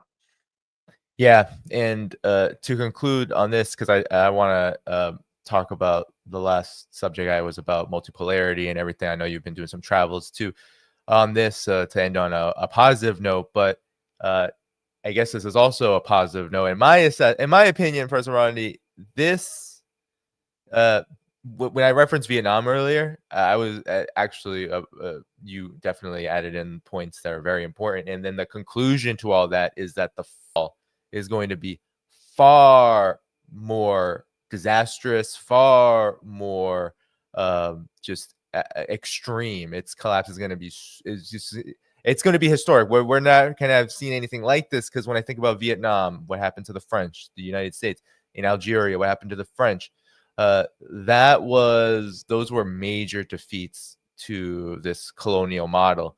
What's going to happen to Israel as it builds up this body count? I mean, what always happens is that resistance gets stiffer. It gets more effective. People think, oh, well, they're just so brutal. It's just going to defeat no, actually, people get more effective in their resistance the more. But this is just proven throughout history. This is why this kind of system of exploitation and oppression never can say the same. The only reason the United States exists as it does today is because it had to continuously change this model in order to just maintain itself as an empire. If it did not do that, if it continued on the same way it was going on politically, it would not be able to last. It could not survive off of brutal repression alone. No system can do that. And Israel is really just doing that right now. So the fall is going to be, it's going to be historic, and it is going to come. And I think the level of brutality of this genocide speaks to my assessment speaks to that reality eventually coming. It's not that this brutality is going to make Israel more secure, more powerful, more dominant than ever before. Really, there's no evidence of that at all. Even with the expansionism, with Barak, all the Lebanese, Hezbollah, animalistic, all this stuff. Hezbollah is dead. Everything, Israel in southern Lebanon, Israel in Syria. None of that convinces me that it is a stable regime that is ever more dominant. A lot of what it's occupying, actually in Syria, appears to be peopleless land. Anyway, like they are doing their best to avoid the masses of Syrian people and also the masses of Lebanese people. They're trying to pick on the people in the countryside, the rural areas, in large part because they are afraid of sparking another conflict, another front of war. They can't really take that. So that is how I see it, Professor Marandi. But I did want to transition, if we could, to close this on the multipolar world, because Iran is actually a big part of this. And of course, there's the SCO meeting, there's the BRICS meeting, happened a few months back. Now there's this historic SCO meeting. While Pezeshkian is not in this picture, he is certainly attending the SCO summit. But this picture has been making the rounds now early on as all the leaders meet. You have Putin, Xi Jinping, Narendra Modi. The big story is China and India are on the way to détente. But I wanted your take from the Iranian perspective, from Iran's side. What is the significance now of where the multipolar world is at, given that we are in a moment where genocide is happening in West Asia, where in Gaza, Iran is constantly under threat of armed warfare from the United States and Israel. And, I've had many analysts on my show who talk about how the future multipolarity really does rest in this region because of the trade routes, the integration that is required for Eurasia to reach the rest of the world. So what's your assessment on where the multipolar world is? I know you've been traveling to China of late, and how Iran fits into all of it. Well, I was in Tianjin last week at the invitation of Chinese television, and I was on a panel discussion with a guest from India and a guest from Russia and a guest from China, and the host was from Pakistan. So the show was basically to speak, was in itself the people who they invited was to show that there's a new force on the rise, and that is the global south, whether it's BRICS or the Shanghai Cooperation Organization. We have a different situation today, and the world is changing very rapidly. And it's very interesting that as this shift is taking place and the power is moving away from the West is pushing it further. They're acting as a catalyst themselves to marginalize themselves.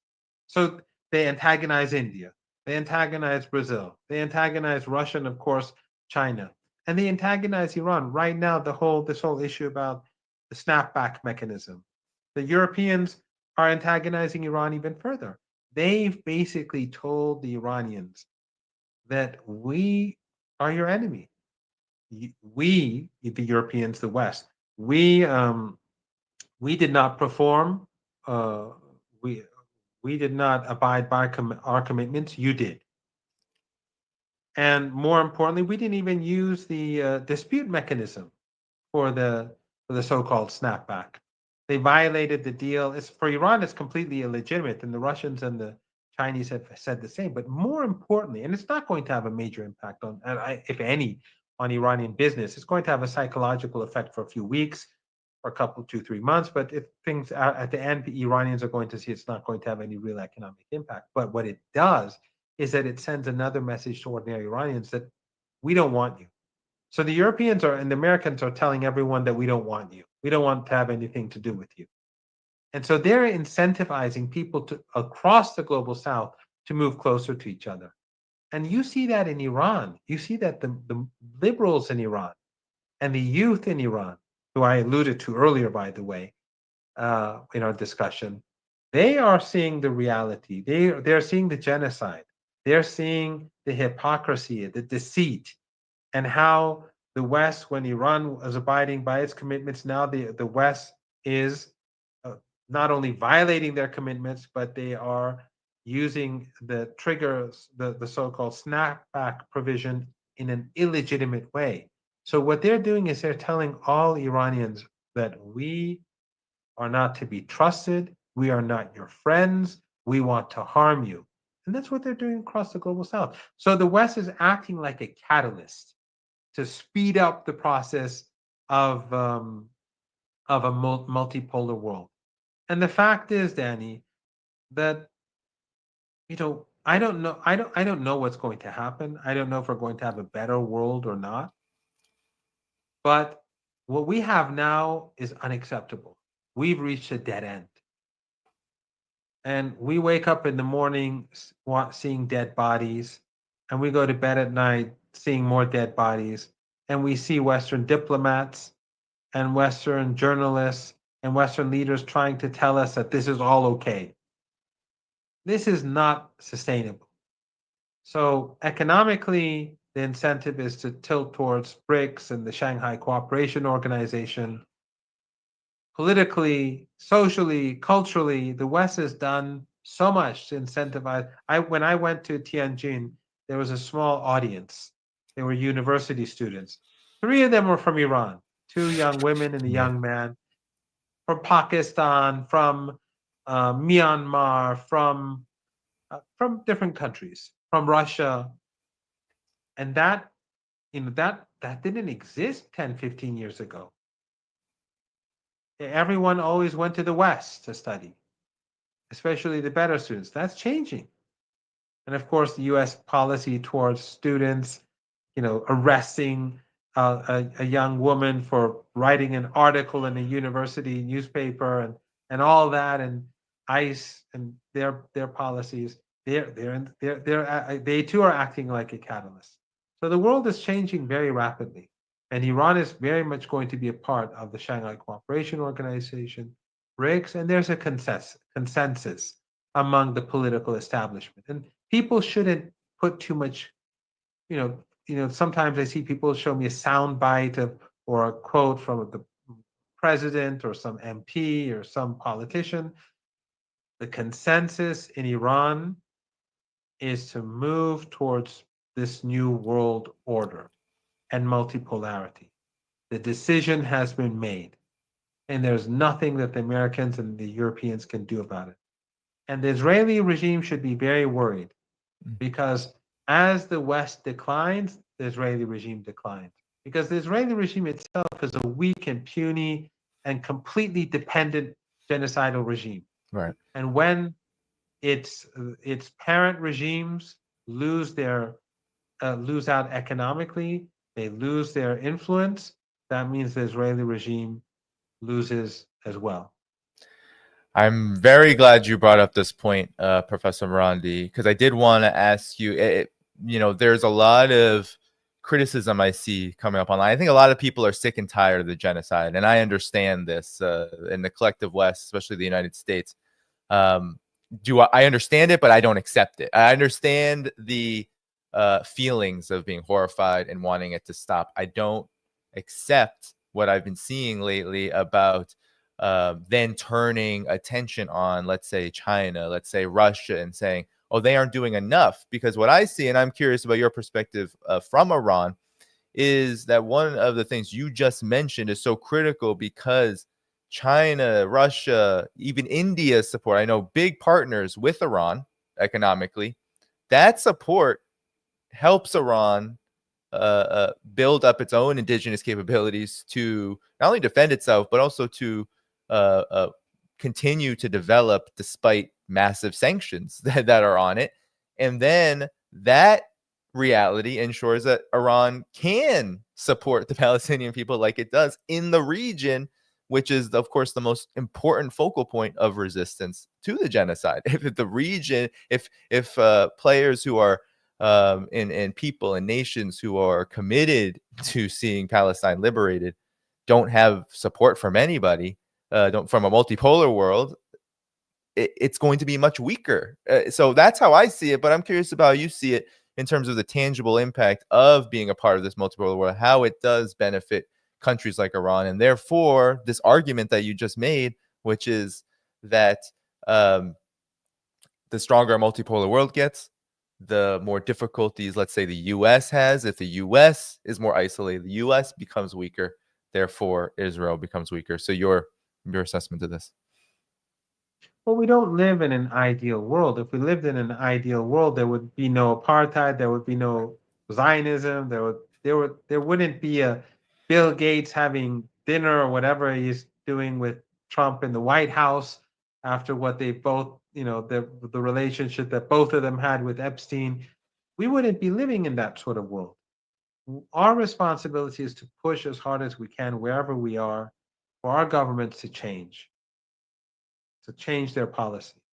And Russia, China, which are important powers, yes, I would like them to break off ties with the Israeli regime. That's not going to happen. But we have to push and encourage people to be more disgusted with what the Israeli regime is doing, and to be more active and to bring about change. And for example, I think there was a Chinese um, um, sportsman or woman, I'm not quite sure, who, when was carrying the Palestinian Right. I think flag that was in today. France. Yep. Yeah. Yeah. So all of these people are doing their own as what they can. Or there was a while back at MIT, a Hindu. I think she was a Hindu from her name, I guess. She spoke in front of the student body, and she also, I think, got punished as a result. Everyone is doing what they can to change their societies, their country, and the world.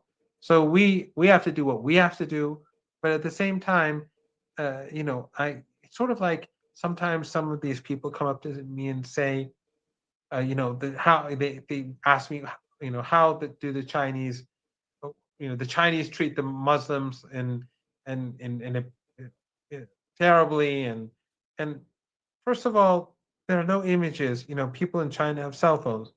The images that we see in Gaza, are we seeing any such images coming out of China? Why are you distracting attention away from the worst possible genocide that's being broadcast live in front of the world? Why are you doing that? What's the objective? Or for sectarian people to demonize Iran, or to say all sorts of nonsense about Iran, or even the divisions. I mean, sometimes, you and I know people, we have mutual friends. We may not agree with them on some issues. And then, we see, for example, other friends turn against them, and we all have to focus on the bigger issues, and we have to manage the differences that exist, and not to allow divide and rule. In Bolivia, you've seen, the situation in It's Bolivia, horrible. Yeah. and the divisions among the government and the factions that were in power. Do you, I mean, I have no knowledge whatsoever, but do you think that Western intelligence agencies would have no role in divide and rule, in Oh yeah. turning No, in no these doubt. people against each other? Oh, no No doubt. Yeah. doubt. No doubt. Absolutely no doubt. So our main objective has to be pushing against these powers, and to stay focused. Yeah. And whenever they try to turn A against B, against C, against D, we have to make sure that that does not rock the boat. We Hmm. have to keep focus on the objective and to make sure that this genocide comes to an end and that those who supported the genocide are shamed for life for what they've done, and to not allow Western intelligence agencies and their regional allies, the intelligence agencies in this region, which are bound to the West, we should not allow them to succeed or elsewhere in the world to succeed in dividing us at this very, very sensitive time. We have to march to victory, inshallah. Yeah, I 100% agree with that, and that's why, when it comes to, because there are a lot of people who are becoming so frustrated in the collective West. They don't see, first of all, the multipolar world is a mystery to so many in the United States and the West. Not really understanding the benefits, what this trend is, why the global South is really coming together around it. China, India, detente, Russia, China relationship, Russia, China, Iran getting stronger, China and Iran, Russia, like these relationships that are building so rapidly. Not a lot of people are understanding not only the why. I think Uh, I think Larry Johnson, who you have on your mhm. show every now and then with his fantastic shirts. I think he once said that Trump should get the Nobel Peace Yeah, Prize exactly. for bringing China and India Exactly. together. Exactly. And that's 100% true. And when what you said about staying focused, I think the multipolar world is kind of showing what that means and how it relates even to the resistance. Because there's a lot of critiques now of, like, say, China, right? China's not doing enough. On the other hand, I see the resistance is very focused. I don't see, and that's my cue. I'm in the United States. I want to know what the resistance is thinking. What is Iran saying? What is Ansar Allah saying? What is the resistance on the ground in Palestine? What are they saying? I don't see many statements coming out saying, well, this country out there that Yemen has said is not a party to the genocide because Chinese ships continue to sail through Bab el-Mandeb and the Red Sea. They need to do more for us. No, what I see a lot more of is focus on the empire, focus on Israel, Exactly. focus on Exactly. the United States. Why?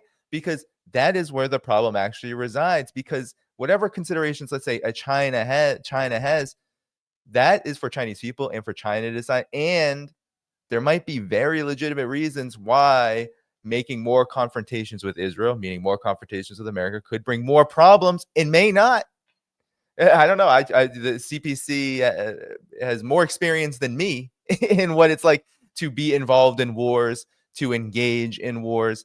There may be calculations about what happens if you go further in this. Yeah, you might have the moral high ground, but it might not actually have the intended effect that you'd want, right? If stopping the genocide is what you want, sometimes being more aggressive for as a country thousands of miles away might not actually bring that intended effect. It might actually bring more problems. So that's how I see it.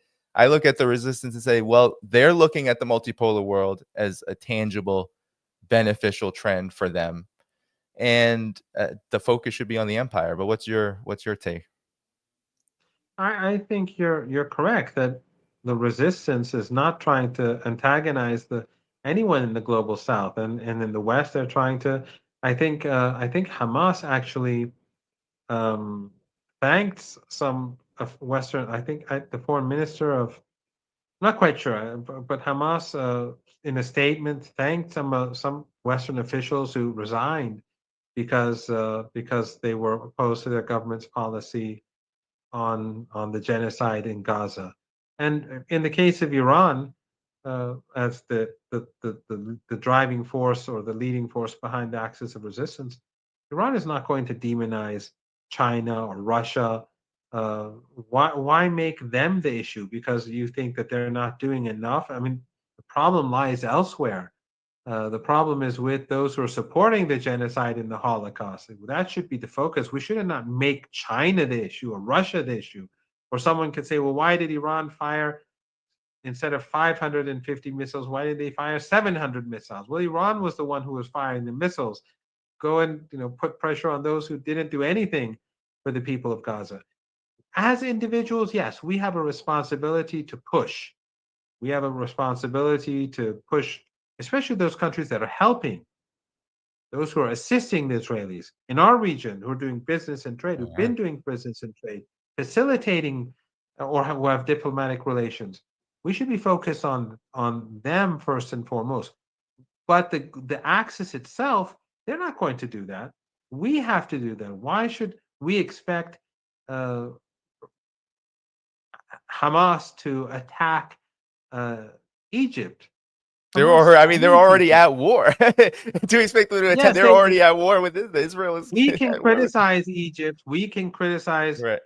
Erdogan. We can criticize Morocco. We can criticize Aliyev and so on. But the axis of resistance, they want to cultivate as many friends and to make as few enemies as possible. To focus on those who are supporting the genocide. So yes, what Russia's policy is not ideal, in my opinion. China's policy, the Chinese could do more, but you cannot compare China with the United States. You cannot even compare China with when Turkey has been doing transporting oil, and while it has an embassy, how can we expect countries further away from the region to break off ties with the Israeli regime? If Jordan and Erdogan and Egypt and the Emirates, if they had broken off, and Bahrain, if they had broken off ties with the Israeli regime 2.5 years ago, probably by now many countries across Africa and the global south would have done the same. But Right. why should we expect these countries to break off ties when neighboring countries have not broken off ties? Where you see the Israeli flag flying in the capitals of these countries, when you see these countries transporting goods through their territory, whether it's oil or other goods through Jordan and Egypt and elsewhere. So I think that those who want to focus on Russia and China, I think that's an unnecessary distraction. We should encourage all countries, and their people should encourage them to move in the right direction, just like what has been done so far. But our wrath should be directed at those who are behind the genocide.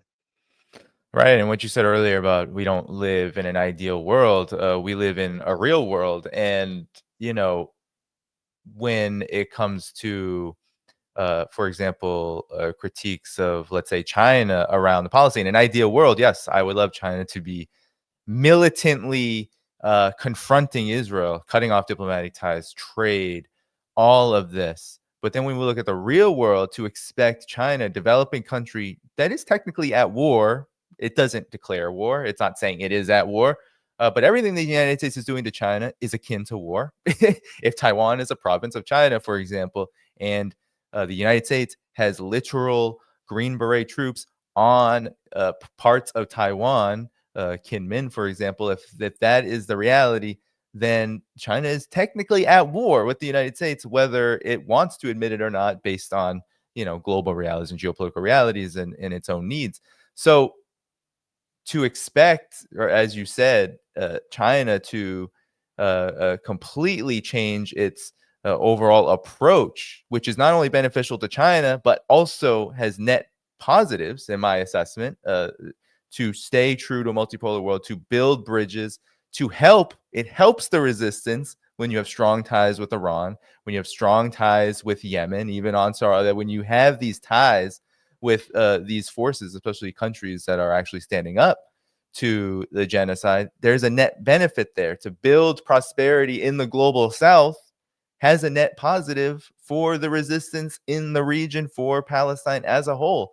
It may not be the form people want it to take right now, but it's the form that can exist given the actual reality, which is China's a very strong country. Russia's a very strong country. I'm not worried about them being defeated militarily or in, a World War III scenario with the United States.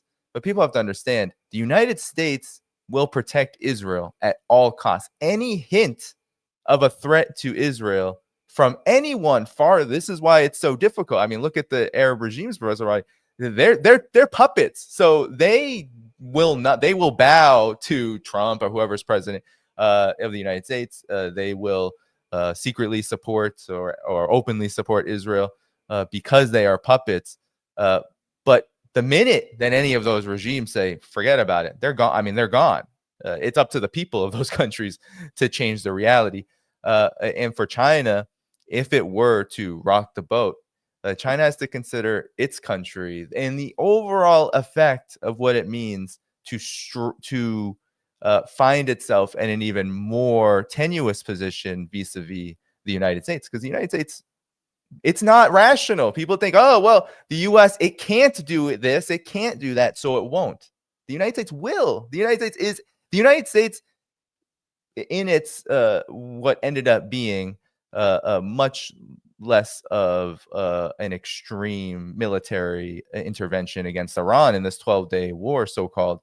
But there were people inside the United States establishment that were contemplating a full-scale war with Iran, which would have been catastrophic, a full-scale war in terms of going all in on aerial strikes, etc.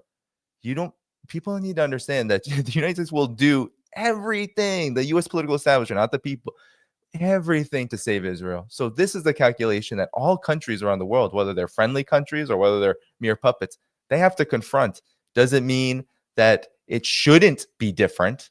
Doesn't mean I agree that that's the reality, but we have to look at the reality and support the multipolar world in the positives that it's doing and stay focused on the actual enemy. Because guess what? The only way we make that situation better worldwide, it's not China, Russia, or any of their responsibilities to make that situation better. They're doing everything they can, especially China. Let's be honest about this. It's people in the United States, the West. They need power. They don't want the genocide, but we need power to be able to affect change in that. But any comments you want to make, Professor Marandi? I know I've kept you long. There are a few questions maybe you can answer briefly after this, and then we can head out. But what's your final thoughts maybe on this? Well, because people are pretty tired, I'll just say that we can't be too sure about how things will be in the United States because things are changing very rapidly there, and many of our mutual friends and friends of your audience, they're doing heroic work. Jews, Christians, Muslims, Hindus, everyone. It's changing. A lot of the online shows that we know of, they're actually some of the best ones are being done by Jews. Whether it's the Gray Zone or Kate's show or I don't know the Electronic Intifada, which are their mix, and you have all sorts of people right now in the United States that have been able to bring about this change. And once upon a time, they were all a small minority. Then they grew stronger. And now you see senators even saying, criticizing the Israeli regime and how they're killing American citizens. Not that these senators are good people, but they recognize what's happening in American society. You see these journalists and these politicians shifting. It's not that they just suddenly, after 2 years, recognize that a genocide is taking place, but especially during the last few weeks, the images of the starving kids. This has brought about, the change has been gradual, and more recently, it's been even more rapid and more significant. That change is forcing these people to change their language, and I think that's a sign that time is not on the side of the Israeli regime. So our responsibility as individuals is to push harder, to have more, to put more work into this. And it's very painful, but things I think in general have shifted in a way in which it's deeply harmful for the Israeli regime, and we should just keep pushing that. Yeah, and I'll bring up some of these questions now, Professor Marandi. You can answer them in a minute or less, 30 seconds or less, however I'll be long very you quick. want to take. And I just wanted to say, It's very late. yeah, and I forgot my point. I also wanted to make was look at history. the most heroic examples of solidarity always came, and I hate to say this, but it always came both on the premise of principles worldwide. We're talking about global south if we look at this, but also on possibilities. Like what is a realistic outcome for victory? And I've been saying this now to people who are very critical of China or anyone else in the multipolar world that's not doing enough for Gaza. Say, well, when Cuba sent all these troops to Angola, et cetera, to beat the last remnants of the apartheid regime, it did so in the last remnants of the apartheid regime. It didn't do it in 1960, didn't do it in 1970, 1980. It did it when it was possible and when victory was there. So we're not at that stage. We talk about Israel, being on the way towards collapse. We talk about the defeat of the U.S. empire, but it's not there right now. So we're talking about that being the outcome of what we are seeing worldwide. But we have to understand that if we're talking about the right now, the most heroic acts of solidarity, however we want to praise them, we have to understand they come from real calculations, real people who are protecting real things, like the things that they've won.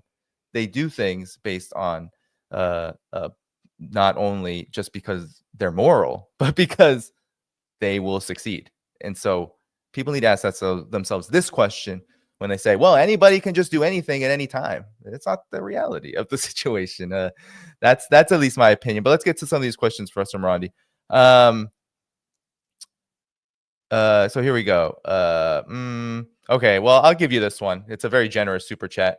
I won't read the whole comment because it's very long, but why can't Iran clamp down like North Korea? Why do they keep shooting themselves in the foot, trusting the West? A minute or less. You've covered this in the past, but your response to this? It almost gets to I this don't point we're believe. making. There's a paradox in the Western narrative on Iran. On the one hand, Iran is a dictatorship. It's a ruthless regime that's evil, and you've heard it all, so I don't want to repeat all that. But on the other hand, you have all these different voices in Iran. It can't be both at the same time. If it's a ruthless dictatorship, then you will not have these different voices. We have different voices in Iran, and I'm glad we have these voices in Iran. Right. And I don't agree with some of these voices, and some of them are, pro-West, and although they've, as I said, during the last 2 years since the genocide began and after the war, the U.S. and Israeli blitzkrieg attack on Iran, that has changed. The sort of pro-Western people, they've gone largely silent, not all of them. But we have these voices, and I'm glad we have these voices. And that actually undermines the Western narrative on Iran, that Iran is a dictatorship where people live in fear. That's nonsense. But as I said earlier, that's not the case, that Iran is being deceived by the West or that Iran is appeasing the West. Iran continues to support the axis of resistance. The capabilities that we see in Gaza, in Yemen, in Lebanon, they don't come from the moon. The tunnel building, which is obviously improved, the recent operations show that.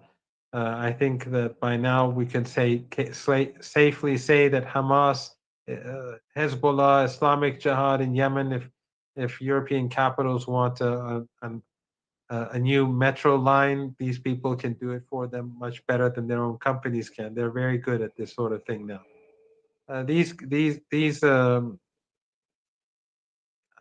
The Iranians will continue to support them. The Iranians will continue to preserve their nuclear program. They'll continue to preserve their defense capabilities, offensive and defensive, and they'll continue to support the people of Gaza. So I don't believe that, but I do know that sometimes, for example, the president says something. The Iranian president is a person, I don't know how to put it. I think he's a decent person. I think I don't agree with everything that he says, but he's not a careful speaker. Sometimes he just says things that may not be right, and sometimes I think maybe later on when he gives another speech, he tries to correct it. So we shouldn't. Some people, they take certain quotes of this person and that person, and they say, "Oh, this is happening in Iran." No, Iran's policy is clear. The direction that Iran is taking is clear. It is independent.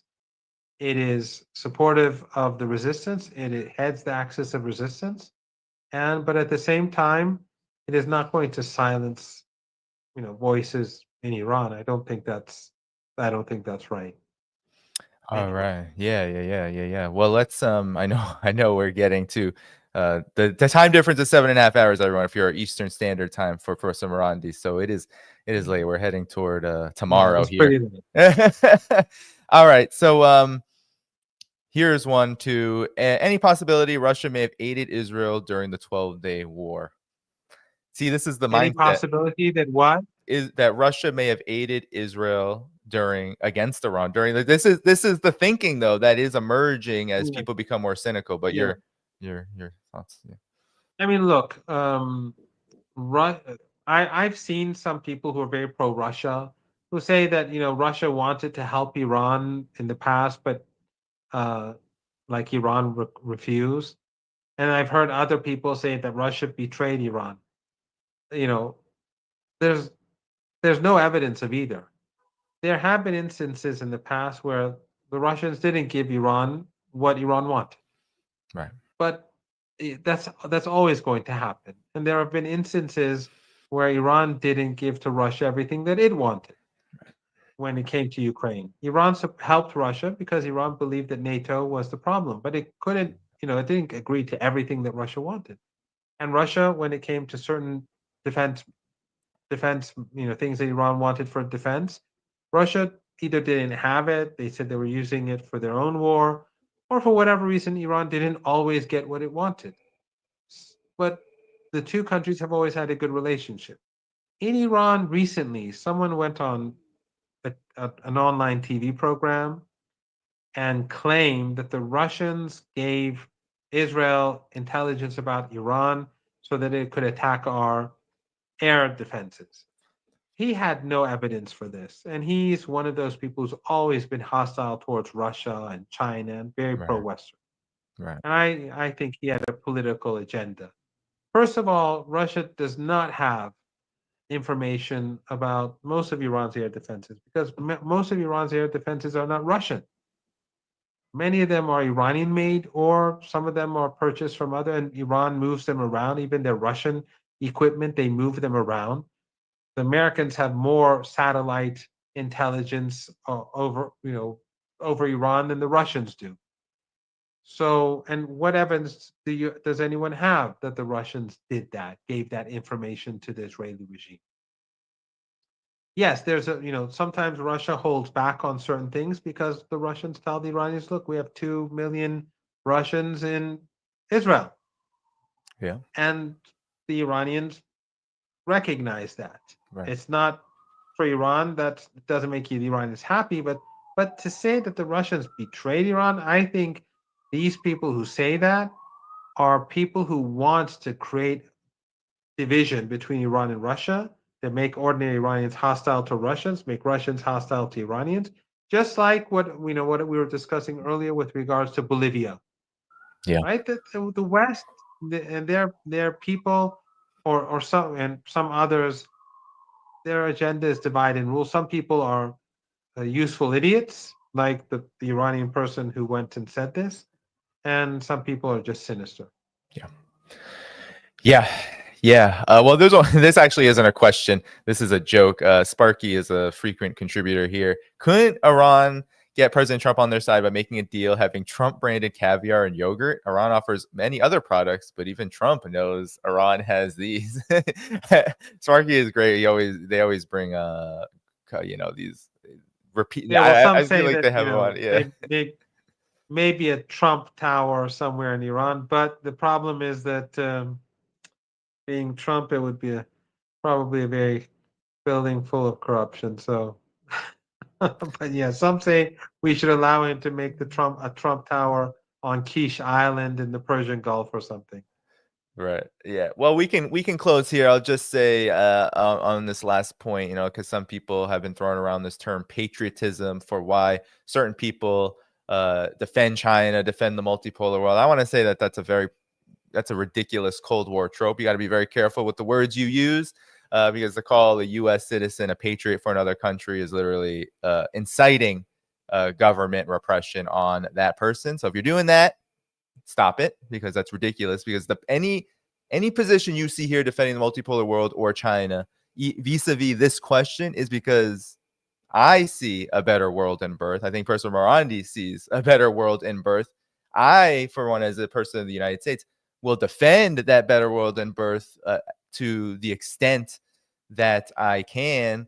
And is that better world in birth everything that I want? No. But guess what? I'm a person in the United States, and I know that when it comes to a question like Palestine, it's the United States that is really the root cause of the problem, and that anything I can do to make sure that the United States stops this actually not only accelerates that better world in birth, but also aids the resistance in that region, in Palestine and beyond, to liberate themselves. Because guess what?